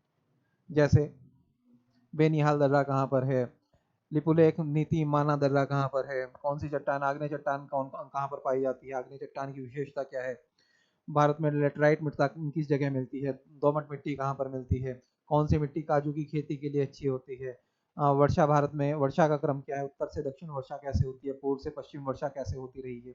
ये सवाल अक्सर आपको यहाँ पर मिलेगा। सिंचाई परियोजनाएं क्या हैं, कौन सी बहुउद्देशीय सिंचाई परियोजनाएं हैं, कौन सी पहली थी, कौन सी आखिरी थी, कौन सी कब बनी, खनिज संसाधन क्या है, कौन सा खनिज कहाँ पर मिलता है, चांदी कहाँ मिलती है, लोहा कहाँ मिलता है, तांबा कहाँ मिलता है, टिन कहाँ मिलता है, कोयला कहाँ मिलता है, अगर उड़ीसा में मिलता है तो क्रम से कई बार लगवा दिया जाता है, किस राज्य में कम मिलता है, किस राज्य में ज़्यादा मिलता है।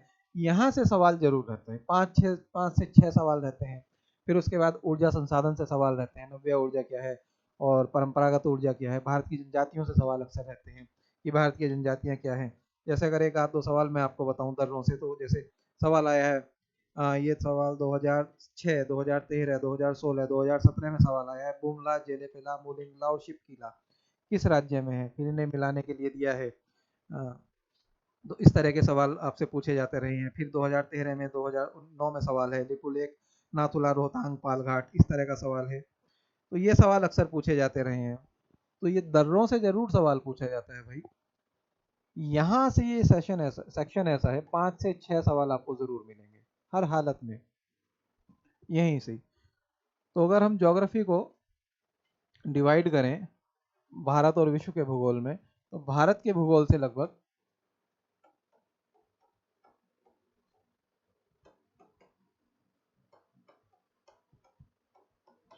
5 से 6 सवाल आपको रहेंगे।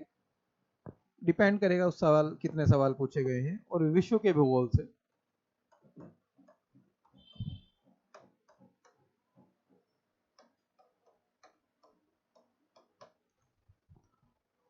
7 से 8 मान लीजिए, ये संख्या बदलती रहती है।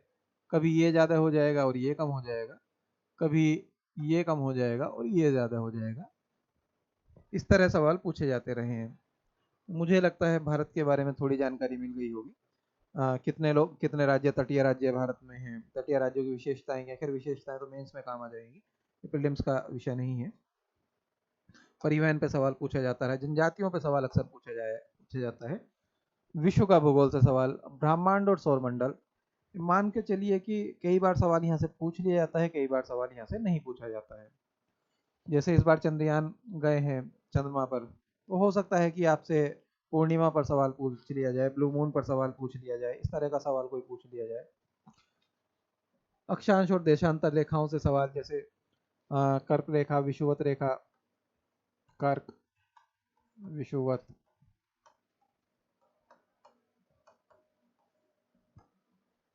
या मकर किन किन देशों से होकर गुजरती हैं, कौन सी दो रेखाएं आपस में कहाँ पर काटती हैं, इनका इम्पैक्ट क्या होता है। कौन सा ऐसा महाद्वीप है जिनसे तीनों ही रेखाएं होकर गुजरती हैं? इस तरह का सवाल यहाँ से अक्सर पूछ लिया जाता है। देश, राजधानी, सीमाएं, मुद्राएं और जल संधि। जल संधि इसमें ज्यादा इंपॉर्टेंट है। राजधानियों से सवाल कभी कभी पूछ लिया जाता है, कभी कभी नहीं।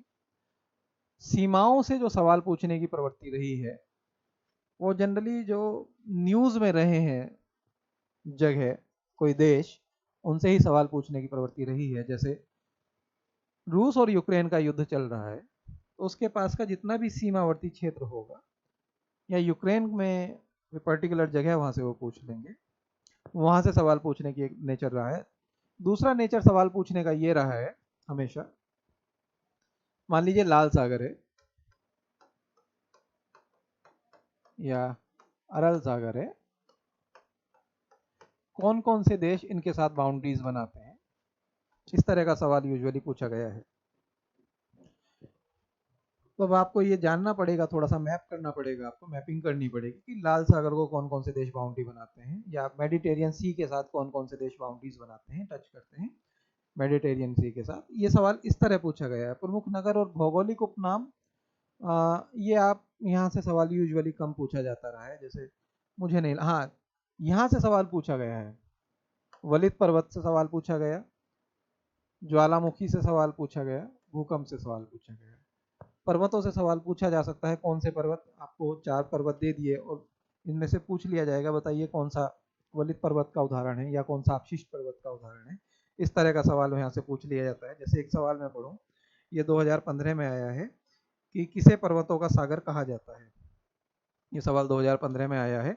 एक सवाल ये आया है, एंडीज पर्वत श्रेणी किस महाद्वीप में स्थित है? ये सवाल है 2020 का ही सवाल है। डार्लिंग श्रृंखला ऑस्ट्रेलिया के निम्नलिखित तटों में से किस पर अवस्थित है? 2020 में एक सवाल आया है। इस तरह के सवाल यूजुअली रहे हैं और पूछे जाते रहे हैं। फिर दूसरा जो मैंने बताया, ज्वालामुखी, ये यहाँ से टाइपिंग एरर हुआ है, इसे ज्वालामुखी ना पढ़ के आप ज्वालामुखी पढ़ें। तो ज्वालामुखी, इसके लिए सॉरी, ज्वालामुखी से सवाल पूछा जाता रहा है कि कौन से शांत ज्वालामुखी हैं, कोह सुल्तान कहाँ पर मिलता है, देवबंद कहाँ पर मिलता है, कॉटोपैक्सी कहाँ पर है, इक्वाडोर में कौन सा ज्वालामुखी है, सबसे ऊंचा ज्वालामुखी कौन सा है, भारत का ज्वालामुखी कौन सा है, हाल ही में अगर कोई ज्वालामुखी कहीं पर विस्फोट हुआ है तो ज्वालामुखी विस्फोट कहाँ पर हुआ है। इस तरह का सवाल पूछा जाता रहा है। एक आध सवाल मैं पढ़ने की कोशिश करूंगा अगर मुझे मिल गया तो रास्ते में। हाँ, यहाँ से आपको फिर सवाल मरुस्थल पर पूछ लेते हैं कई बार सवाल। गोबी का मरुस्थल कहाँ पर है, अटाकामा कहाँ पर है, ठीक है। 3-4 देश दे देंगे, बोल देंगे गोबी का मरुस्थल का विस्तार कहाँ कहाँ पर है। इस तरह का कोई सवाल अक्सर मरुस्थल पर पूछ लिया जाता है। उसके बाद अ, फिर सवाल कई 2 या 3 बार सवाल इस तरह पूछा गया है कि उत्तरी अमेरिका के किसी एक पर्टिकुलर देश से सवाल पूछ लिया हो, लेकिन ऐसा एक आध सवाल होता है। फिर महासागर और विश्व की प्रमुख नदियों से सवाल पूछ लिया जाता है। हमारे और डार्लिंग कहाँ पर है, महासागर कौन सा है, पैसिफिक ओशन पे सवाल पूछ लिया जाएगा। महासागरों पे जब सवाल पूछेंगे तो आ, 4 महासागर हुए, उनकी गर्म जल धाराएं कौन सी है, ठंडी जल धाराएं कौन सी हैं।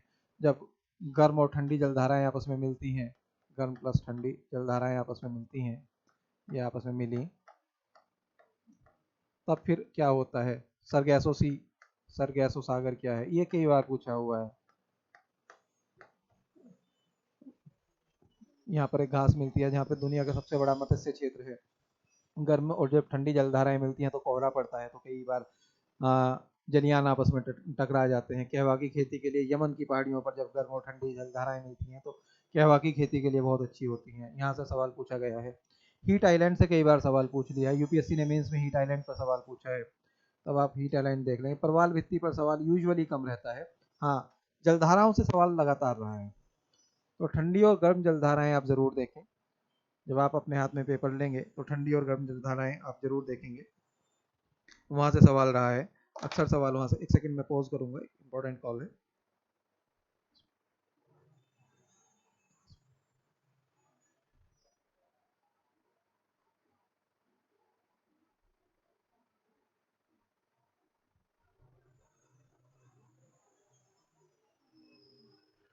सॉरी।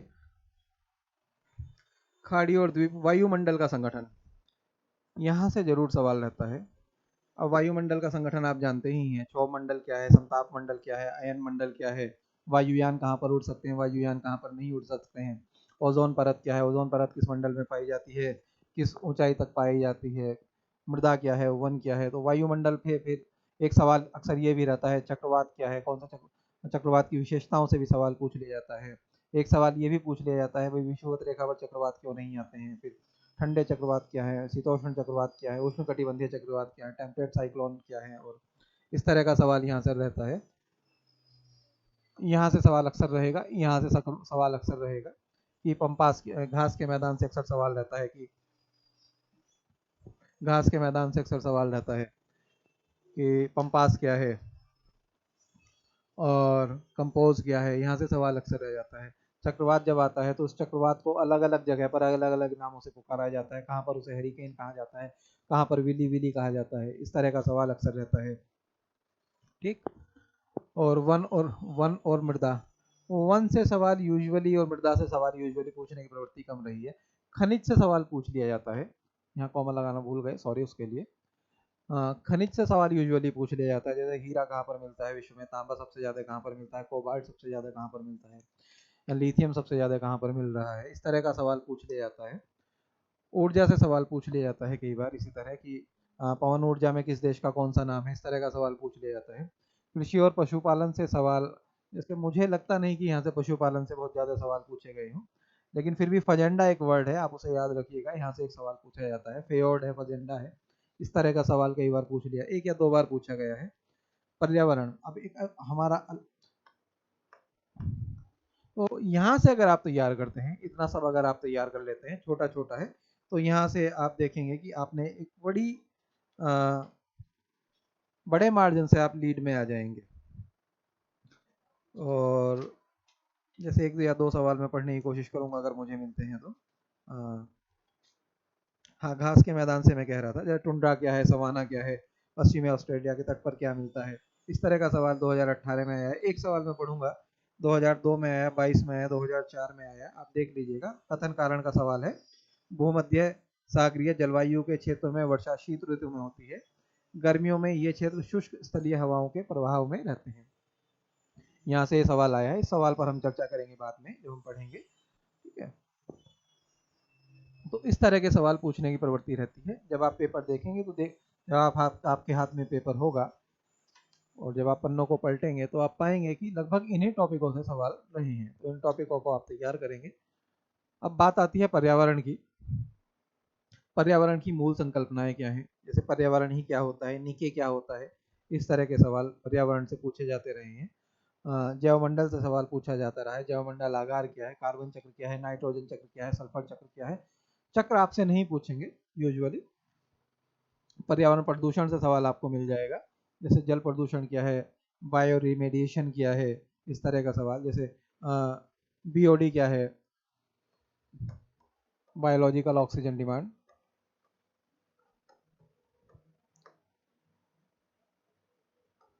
बायोलॉजिकल ऑक्सीजन, ऑक्सीजन को मैं शॉर्ट में O2 लिख दे रहा हूँ। बीओडी क्या है, सीओडी क्या है, इस तरह के सवाल पर्यावरण से पूछे जाते रहे हैं।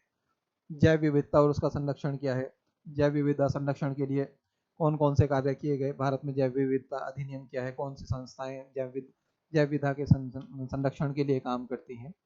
ग्रीन हाउस है गैस क्या है, कार्बन डाइऑक्साइड का इसमें क्या रोल है, ग्रीन हाउस गैसों के क्या इम्पैक्ट है। जैसे सवाल पूछा जाता रहा है, सीएफसी क्या है, सीएफसी को बैन करने के लिए कौन सी संस्थाएं काम कर रही हैं, उस पर एक सवाल रहा है। जलवायु परिवर्तन और उनसे संबंधित संगठन और सम्मेलन कब हुए हैं, वो सवाल यहाँ से पूछा जाता रहा है। ओजोन डिप्लेशन यहाँ से अक्सर सवाल रहा है। वियना कन्वेंशन क्या है, ओजोन डिप्लेशन से जुड़ी हुई, वो आपको देख लेंगे। जल संरक्षण के लिए किस दिन विश्व जल संरक्षण या भारतीय जल संरक्षण दिवस मनाया जाता है, इस तरह के सवाल यूजुअली रहते हैं। पर्यावरण एक आसान सेशन है, अगर आप इसमें तैयार कर लेंगे तो मुझे लगता नहीं इसमें विशेष समस्या आपको कोई होने वाली है। अब हम बात करेंगे विज्ञान और प्रौद्योगिकी की। तो इसमें मेजरमेंट यूनिट्स कई बार पूछ लेते हैं, बल का मात्रक क्या है, न्यूटन क्या है, या वेक्टर और स्केलर राशियां क्या है, यहाँ पर अक्सर आपसे सवाल पूछ लिया जाता है। तो ये सवाल अक्सर पूछने की नेचर रहा है। मापन, मेजरमेंट यूनिट वही है। ध्वनि और तरंग से एक या दो बार सवाल पूछा है कि ध्वनि की गति सबसे ज़्यादा किस में होगी। 4 आपको ऑब्जेक्ट दे देंगे, लोहे में होगी, तांबे में होगी, पीतल में होगी या वायु में होगी, इस तरह वो पूछ लिया जाता है। वायुमंडल नापने के लिए किस ऑब्जेक्ट का यूज़ करते हैं, हाइग्रोमीटर क्या है, आर्द्रता मापी क्या है। प्रकाश से सवाल पूछ लिया जाता है, यूजुअली प्रकाश से सवाल रहता है कि अपवर्तन क्या है, परावर्तन क्या है, मिराज क्या है, मरीचिका क्या है, किस कारण से प्रकाश का पूर्ण आंतरिक परावर्तन क्या होता है, कि आकाश में आपको तारे क्यों टिमटिमाते हुए दिखाई देते हैं, मिराज क्यों बनता है। तो यहाँ से आपको सैद्धांतिक प्रश्न पर सवाल ना पूछकर उसके व्यावहारिक प्रश्न पर सवाल पूछा जाता है। एक उदाहरण के रूप में समझेंगे, जैसे न्यूटन का संवेग संरक्षण का एक नियम है। तो संवेग संरक्षण का नियम किसने दिया है, न्यूटन ने दिया है, ये सवाल शायद ही पूछा जाए। लेकिन ये सवाल अक्सर पूछ लिया जाता है कि क्रिकेट का खिलाड़ी जब गेंद को पकड़कर पीछे की ओर क्यों खींचता है, उसके पीछे क्या सिद्धांत काम करता है। तो अब यहाँ से उसके व्यावहारिक पार्ट पर सवाल ज्यादा रहता है। इस तरह के सवाल आप अक्सर देखने को आपको मिल जाते हैं। इलेक्ट्रॉनिक्स में सवाल यूजुअली कम रहता है। न्यूक्लियर फिजिक्स में भी जो सवाल आपको मिलेंगे वो न्यूट्रॉन, प्रोटॉन, पॉजिट्रॉन और इलेक्ट्रॉन पर मिलेंगे। किस पर आवेश है, किस पर आवेश नहीं है, पॉजिट्रॉन क्या है, कौन सा क्लॉकवाइज घूमता है, कौन सा एंटी क्लॉकवाइज घूमता है। तो ज्योग्राफी में सॉरी फिजिक्स में लगभग यही टॉपिक से सवाल रहते हैं। और एक अच्छी बात यह है कि अगर पिछले 5 या 6 या 10 साल के सवाल आप याद कर लेते हैं तो लगभग ये सवाल रिपीट रहते हैं। ये आपके लिए एक सुविधा एग्जाम ने बनाई है, ये लिखित नहीं है लेकिन मेरा ये अनुभव है कि ये एग्जाम लगभग ये सवाल रिपीट रहते हैं। और ये सवाल आसान सवाल है, अगर आप एक बार इन्हें याद कर लेंगे, एक बार आप इन्हें पढ़ लेंगे, हम भी अपने नोट्स में ये सवाल आपको देंगे, तो आप हमेशा के लिए इनसे मुक्त हो जाएंगे। आगे बढ़ते हैं, फिर रसायन विज्ञान पर आते हैं। रसायन विज्ञान में इनर्ट गैस क्या है, एलॉय क्या है, एलॉय से सवाल यूजुअली पूछ लेते हैं। ठीक है, जैसे मूर्खों का सोना किसे कहा जाता है, इस तरह के सवाल आपको मिल जाएंगे। जिंक फास्फाइड क्या है ना, नौसादर किसे कहते हैं, नेफ्थलीन क्या है, डीडीटी क्या है, फुल फॉर्म क्या है, आरडीएक्स क्या है, विस्फोटक क्या है, इस तरह के सवाल आपको यूजुअली मिल जाते हैं। तो यहाँ से बहुत ज़्यादा ऑर्गेनिक केमिस्ट्री आपको पढ़ने की यूजुअली ज़रूरत नहीं है, बस सवाल इस तरह का ही रहेगा, बेकेलाइट क्या है, टफ प्लास्टिक किसे कहते हैं, इस तरह का सवाल रहेगा। यही ईंधन, विस्फोटक, कांच, कीटनाशक और रेडियो सक्रियता। केवल अगर आप 5 सेक्शन तैयार कर लें तो मुझे लगता है अगर 2 या 3 सवाल आ रहे हैं तो सबको आप टैकल करने की पोजीशन में रहेंगे। ईंधन में हाइड्रोजन फ्यूल क्या है, पेट्रोल क्या है, डीजल क्या है, ऑक्टेन संख्या क्या है, ईंधन में ये सब देखा जाता है। नॉक नॉक जब ऑक्टेन संख्या आप देखेंगे, ऑक्टेन को बढ़ाने के लिए क्या किया जाता है, टेल का क्या यूज है, टेट्राइथाइलेट्राइट उसे कहते हैं, वो मिलाया जाता है। ठीक है, रेडियो सक्रियता पे मैंने कहा ही, इलेक्ट्रॉन, न्यूट्रॉन, पॉजिट्रॉन, या कई बार एक आध अगर पूछ ही लिया है तो रेडियम पर सवाल पूछ लेंगे, बहुत ज़्यादा होगा तो। बाकी पेस्टिसाइड्स पर सवाल पूछ लेते हैं, कांच पर फ्लिंट कांच क्या है, क्रुक्स कांच क्या है, चश्मे में कौन सा कांच यूज होता है, इस तरह का सवाल आपसे वो पूछ लेंगे। दूर दृष्टि दोष क्या है, उसे हटाने के लिए कौन सा आप लेंस लगाएंगे, निकट दृष्टि दोष क्या है, मायोपिया क्या है। तो इस तरह का सवाल एक दो बार रहेगा। सॉरी, एक आपको अप्रिय सी आवाज आई होगी, मुझे लगता है कहीं आसपास काम हो रहा है, उसके लिए सॉरी। मैं 1 मिनट का पॉज ले लेता हूँ यहाँ।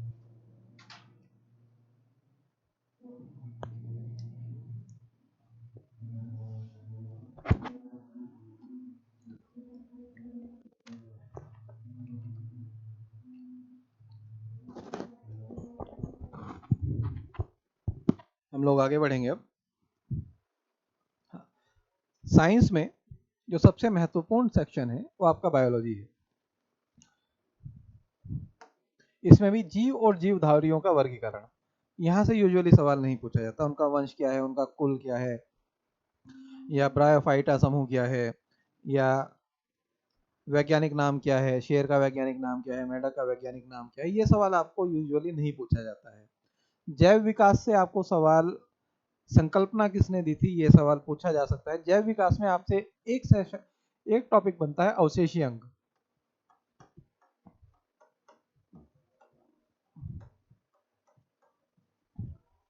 तो अवशेषी अंग आपको देख लीजिएगा, जैसे आंख के पास होता है वो अवशेषी अंग है। इस तरह का सवाल आपको पाचन तंत्र से सवाल पूछा जाना है। अगर साइंस में सवाल, बायोलॉजी पे सवाल आया है तो टिप्सिन क्या है, इमालसिन क्या है, इस तरह के सवाल। पेप्सिन क्या है, प्रोटीन क्या है, लार में कौन सा होता है, अग्नाशय में क्या है, आपके लीवर में कौन सा है, आपके है ना पेनक्रियाज में कौन सा है, यहाँ से सवाल पूछा जाता है। ह्यूमन फिजियोलॉजी से सवाल पूछा जाता है। स्केलेटन से आपको सवाल पूछ लेंगे कई बार मुश्किल से। अगर सवाल आया तो एक आध सवाल यहाँ से आता है, स्केलेटन से ज़्यादा सवाल नहीं आता। वो भी अक्सर यही पूछा जाता है, कौन सी छोटी हड्डी है, कौन सी बड़ी हड्डी है, फीमर क्या है, या मनुष्य के शरीर में कुल कितनी हड्डियाँ होती हैं, शिशु के शरीर में कुल कितनी हड्डियाँ होती हैं। ब्लड सर्कुलेशन से आपको सवाल रहेगा, ए बी आपके ए क्या है, ए पॉजिटिव क्या है, बी पॉजिटिव क्या है, O positive, A negative, A B positive क्या है, ए बी निगेटिव क्या है, आर एच फैक्टर क्या है, रीसस आर एच फैक्टर क्या है, किसे किसका ब्लड दिया जा सकता है, माता पिता का ब्लड समूह क्या है। इस तरह का सवाल ब्लड से जरूर सवाल रहता है। तो यहाँ पर ये आपको ब्लड सर्कुलेशन पढ़ना बहुत ज़रूरी है। और एक सबसे इम्पोर्टेंट ये है प्रोटीन, विटामिन, पोषण और संबंधित रोग। अब रोग आप जानते ही हैं, विटामिन ए की कमी से, विटामिन बी की कमी से, विटामिन सी की कमी से, डी ई के की कमी से कौन सा, बेरी बेरी क्या है, स्कर्वी क्या है, ये किसकी वजह से होता है, विटामिन के किस में पाया जाता है, या खून का थक्का जमाने के लिए कौन सा विटामिन इंपॉर्टेंट होता है, कौन सा विटामिन, ये प्रोटीन इंपॉर्टेंट होता है। इस तरह का सवाल आपका पूछा जाता रहा है ना। मनुष्य शरीर में विटामिन ए कहाँ पर संचित होता है। जैसे 2018 में एक सवाल आया है कि आ, एक सवाल पढ़ देता हूँ, दूध, शक्कर, अंडा अंडा मक्खन और आइसक्रीम की कैलोरी मान के बढ़ते हुए क्रम में रखना है। यहाँ से सवाल यूजुअली रहता है। अब आप ये टॉपिक पाचन तंत्र, रक्त परिसंचरण, प्रोटीन, विटामिन और पोषण, ये तीन आप पहले नंबर पर,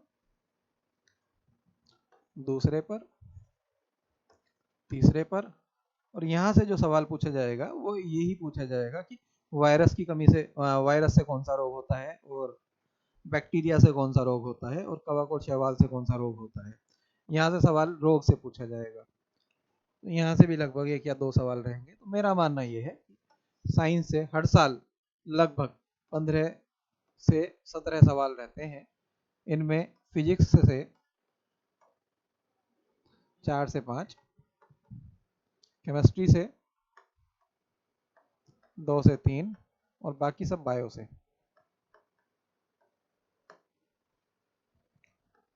लगभग 7 से 8 सवाल बायो से रहते हैं। तो यहाँ पर आपको ज़्यादा ध्यान देने की ज़रूरत है, यहाँ आपको उससे कम, और यहाँ आपको उससे कम।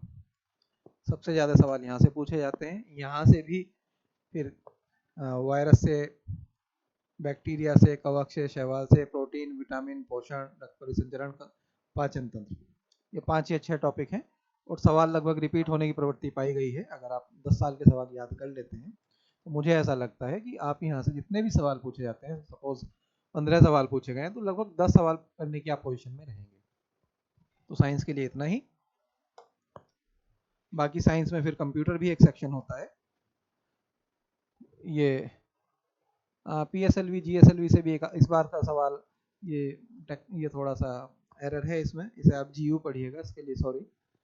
हाँ, इस बार PSLV GSLV से एक सवाल पूछ लिया जाएगा। मेरा मानना ये है कि अगर आप इस बार का एग्जाम दे रहे होंगे तो PSLV GSLV तैयार करिए चलिएगा, एक सवाल यहाँ से रहेगा। बायोटेक्नोलॉजी से और कंप्यूटर वायरस से यूजुअली सवाल रहेगा, और बायोटेक्नोलॉजी से सवाल बस यही रहेगा कि जी प्रोटीन वगैरह क्या होता है। इस तरह का ही सवाल यूजुअली रहता है। इससे ज़्यादा बायोटेक्नोलॉजी से सवाल मुझे लगता नहीं पूछा जाएगा। जो भी सवाल रहेगा वो यूजुअली रिपीटेड रहेगा। कंप्यूटर वायरस, हाँ, लेकिन कंप्यूटर वायरस आप ज़रूर देखेंगे। साइंस में मुझे लगता है इतने से पर्याप्त है, इससे ज़्यादा साइंस की ज़रूरत नहीं है। इकॉनमी, इंडियन इकॉनमी एक ऐसा सेशन है, ये हिंदी मीडियम के लिए एक बड़ी समस्या की बात है कि इसके ऊपर आज भी एक मुकम्मल किताब नहीं है जहाँ से आप इसे प्रॉपरली पढ़ पाए। हमारी कोशिश ये रहेगी कि हमारे संस्थान द्वारा आपको लगातार अच्छे नोट्स दिए जाएं। खैर, चर्चा का विषय ये है कि इंडियन इकोनॉमी को टैकल कैसे किया जाए। तो इंडियन इकोनॉमी, अब जैसे भारतीय अर्थव्यवस्था की विशेषताएं क्या है, यहाँ से सवाल पूछ लिया जाता है।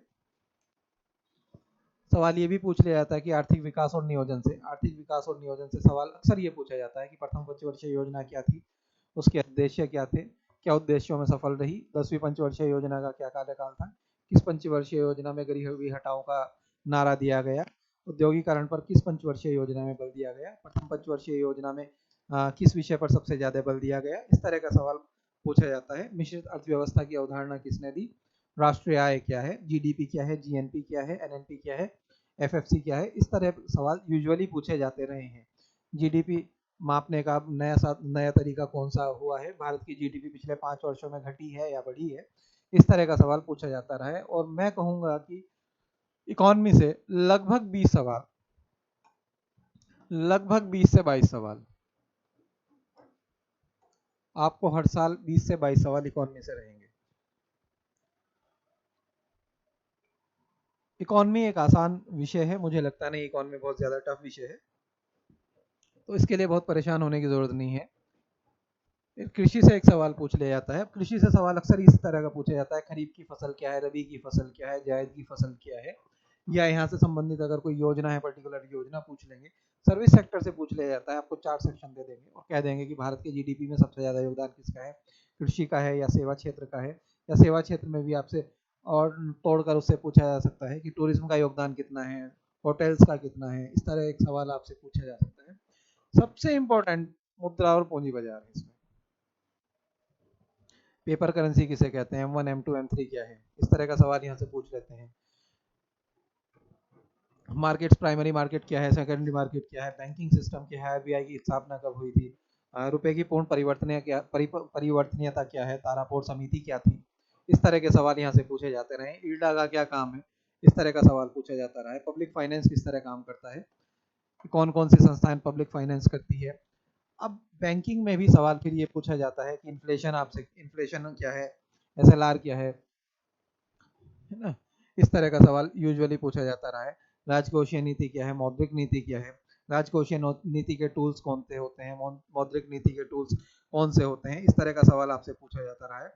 तो ट्रेजरी बिल्स कितनी तरह के होते हैं, ट्रेजरी बिल्स कौन जारी करता है, जिन्हें टी बिल्स भी कहते हैं, कि भारत में विदेशी मुद्रा कोषों का संरक्षण कौन करता है, वाणिज्यिक बैंक की परिसंपत्ति क्या होती है, भारतीय रिजर्व बैंक को करेंसी नोट, कितने तक के करेंसी नोट छापने का अधिकार है, नोट पर किसके हस्ताक्षर होते हैं, इस तरह के सवाल यहाँ से पूछे जाते रहे हैं पीसीएस में। और फैक्ट अच्छी बात यह है कि फैक्चुअल पूछे जाते रहे हैं, बहुत एनालिटिकल अभी सवाल यहाँ से नहीं पूछे जा रहे हैं। इंफ्रास्ट्रक्चर से सवाल पूछे जा रहे हैं कि रेलवे इंफ्रास्ट्रक्चर के लिए कौन सी समिति बनी है, रेलवे जोन भारत में कितने हैं, या हाईवेज, कौन सा हाईवे सबसे बड़ा है, कौन सा हाईवे सबसे छोटा है, कितने तरह का रेलवे गेज होता है, इस तरह के सवाल यूजुअली पूछा जाता रहा है। स्टॉक एक्सचेंज से सवाल पूछा जाता रहा है, स्टॉक एक्सचेंज क्या है, भारत में स्टॉक एक्सचेंज कैसे काम करता है, सेबी का क्या काम है, तो इस तरह के सवाल यहाँ से पूछे गए हैं। फिर आपसे सरकारी योजनाओं से सवाल पूछा जाता है, राष्ट्रीय और अंतर्राष्ट्रीय वित्तीय संगठन से सवाल पूछा गया है, जैसे विपो का रोल क्या है, डब्ल्यूटीओ का रोल क्या है, यहाँ से सवाल पूछा जाता है। और आईएमएफ क्या है, फूड ऑर्गेनाइजेशन के, इंटरनेशनल फूड ऑर्गेनाइजेशन के आईएफओ क्या है, भारत में वित्तीय संगठन कौन से हैं, सेबी क्या काम करती है, इडा क्या काम करती है, डीएचसी का क्या काम है, इस तरह का सवाल पूछा जाता रहा है। सरकारी योजनाएं, ये बहुत इंपॉर्टेंट है, लगभग 6 से 7 सवाल आपको सरकारी योजनाओं से हर साल मिलेंगे, 6 से 7 सवाल। अब सरकारी योजनाओं में केंद्र सरकार की योजनाएं और राज्य सरकार की योजनाओं से सवाल रहेंगे, ये योजनाएं आप जरूर पढ़ेंगे। व्यापार और वाणिज्य से सवाल कम रहते हैं, जनसंख्या और नगरीकरण से सवाल पूछने की प्रवृत्ति रही है 2011 की जनसंख्या विशेष तौर से, कि सेक्स रेशो कितना है, जेंडर रेशो कितना है, इस तरह के सवाल यहाँ से पूछने की प्रवृत्ति रही है। तो मेरा मानना यह है कि अगर आपने यहाँ पर बैंकिंग,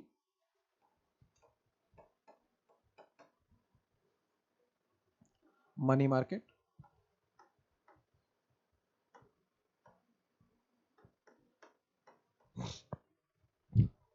स्कीम्स, ऑर्गेनाइजेशंस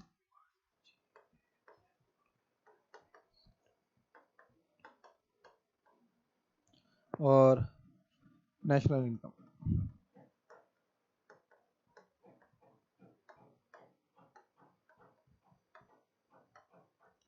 अगर आपने इन पर पकड़ बनाई है तो आप आराम से इकोनॉमी के सेक्शन को टैकल करके ले जाएंगे, इसमें आपको कोई विशेष समस्या नहीं आएगी। आगे बढ़ते हैं, और क्या मैंने लिखा है इसमें, हाँ, फिर एक है कि उत्तर प्रदेश विशेष से भी सवाल पूछे जाते हैं, क्योंकि हमारे स्टेट का वेवर है तो हमारे स्टेट से सवाल भी पूछे जाते हैं। भौतिक विन्यास क्या है उत्तर प्रदेश का, जलवायु कैसी है, मृदा कैसी है, कहाँ दोमट मिट्टी मिलती है, कहाँ लैटेराइट मिट्टी मिलती है, प्राकृतिक वनस्पति कैसी है, वन कैसे हैं, झील कैसी है, नदी परिसंचरण तंत्र कैसा है, और उद्योग कैसा है, पर्यटन कैसा है, खनिज जो ऊर्जा संसाधन क्या है। इस तरह के सवाल पूछे जाते रहे हैं। जैसे फिर उद्योग से सवाल ये पूछा जाता है कि कहाँ लकड़ी के खिलौने बनते हैं, कहाँ पर कागज़ का काम होता है, कहाँ पर दरी का काम होता है, कहाँ पर जरी का काम होता है, पीतल उद्योग कहाँ पर है, खेल का सामान कहाँ होता है। संस्कृति से सवाल पूछा जाता है।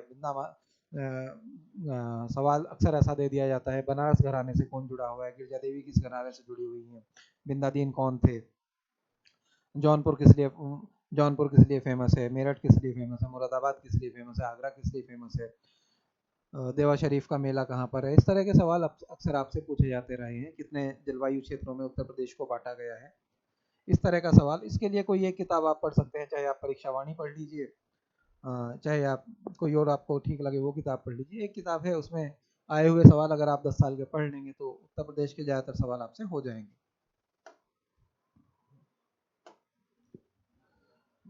बस। तो आज के सेशन में बस इतना ही था। एक छोटी सी टिप मैं ये देना चाहूँगा आप लोगों को। अगर आप हिस्ट्री, हाँ सॉरी, एक चीज महत्वपूर्ण चीज रह गई, करंट अफेयर्स। उसकी पीपीटी पता नहीं रन क्यों नहीं हो रही। करंट अफेयर्स,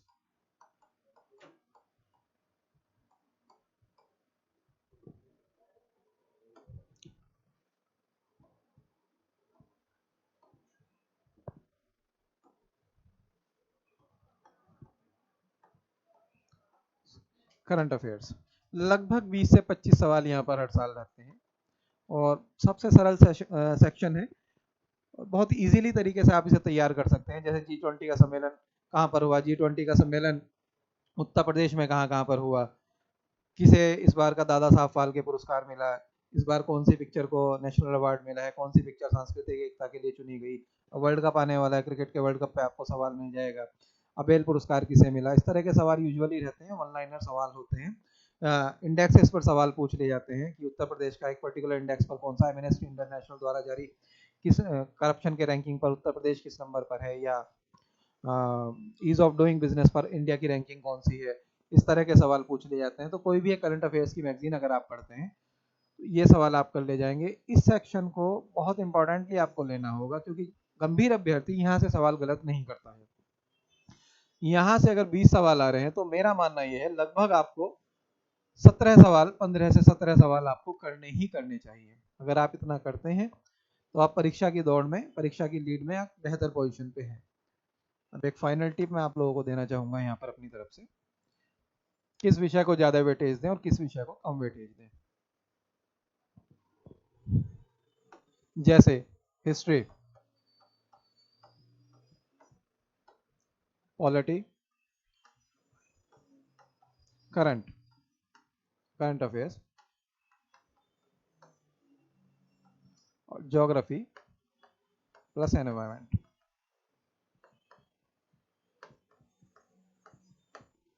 लगभग 20 से 25 सवाल यहाँ से, 15 से 17 सवाल यहाँ से, 20 से 25 सवाल यहाँ से, और लगभग 20 से 25 सवाल यहाँ से, यानी कि 20 या 60, 15, 75, लगभग 80 सवाल, 80 से 85 सवाल यहाँ से हमेशा पूछे जाते रहे हैं। अगर आप इन सेक्शन पर अपनी पकड़ बना लेते हैं, बेसिक किताबें पढ़कर और पुराने सवाल लगाकर, तब आप यहाँ पर हैं। आधा पेपर आपका यहीं से आता है। उसके बाद आप हर सेक्शन से अगर 4 सवाल, 5 सवाल, 6 सवाल भी करते हैं तो आपका प्रीलिम्स आराम से इजीली क्वालिफाई हो जाता है। मेरा मानना यह है, मेरा सजेशन ये है कि इन चारों विषयों पर आप अपनी अच्छी पकड़ बनाएं, अच्छे से पढ़ाई करें। इस पूरी तैयारी के दौरान कहीं कोई समस्या आती है, हमारा संस्थान, हम आपके साथ निःशुल्क रूप से खड़े हुए हैं। आपसे कोई फीस या कोई पैसा नहीं लिया जाएगा। आप हमें कमेंट कर सकते हैं, आप हमें अप्रोच कर सकते हैं, मेल कर सकते हैं, आपको जैसे चाहे आप हम लोगों को वैसे अप्रोच करके आपकी कोई भी समस्या अगर हमारे सामने आ रही है तो हम बता सकते हैं। शुभकामनाओं के साथ इस सेशन का मैं यहीं पर अंत करता हूँ। मेरा मानना यह है कि यह सेशन आप लोगों के लिए काफ़ी उपयोगी रहा होगा, और काफ़ी चीज़ें आप लोगों के सामने क्लियर हुई होंगी कि आने वाली एग्ज़ाम को हम किस तरह टैकल करेंगे, सफल कैंडिडेट की लिस्ट में हम अपना नाम किस तरह शामिल करा सकते हैं, किस तरह हम अपने सपनों को पूरा कर सकते हैं और किस तरह हम एक भावी सिविल सेवक के रूप में अपनी भूमिका का निर्वहन समाज में कर सकते हैं। ये सब आपको थोड़ा बहुत जानने के लिए मिला होगा, तो उम्मीद करता हूँ ये सेशन आपके लिए काफ़ी प्रभावशाली रहा होगा। इन शुभकामनाओं के साथ आपसे विदा लेता हूँ आज के लिए। धन्यवाद।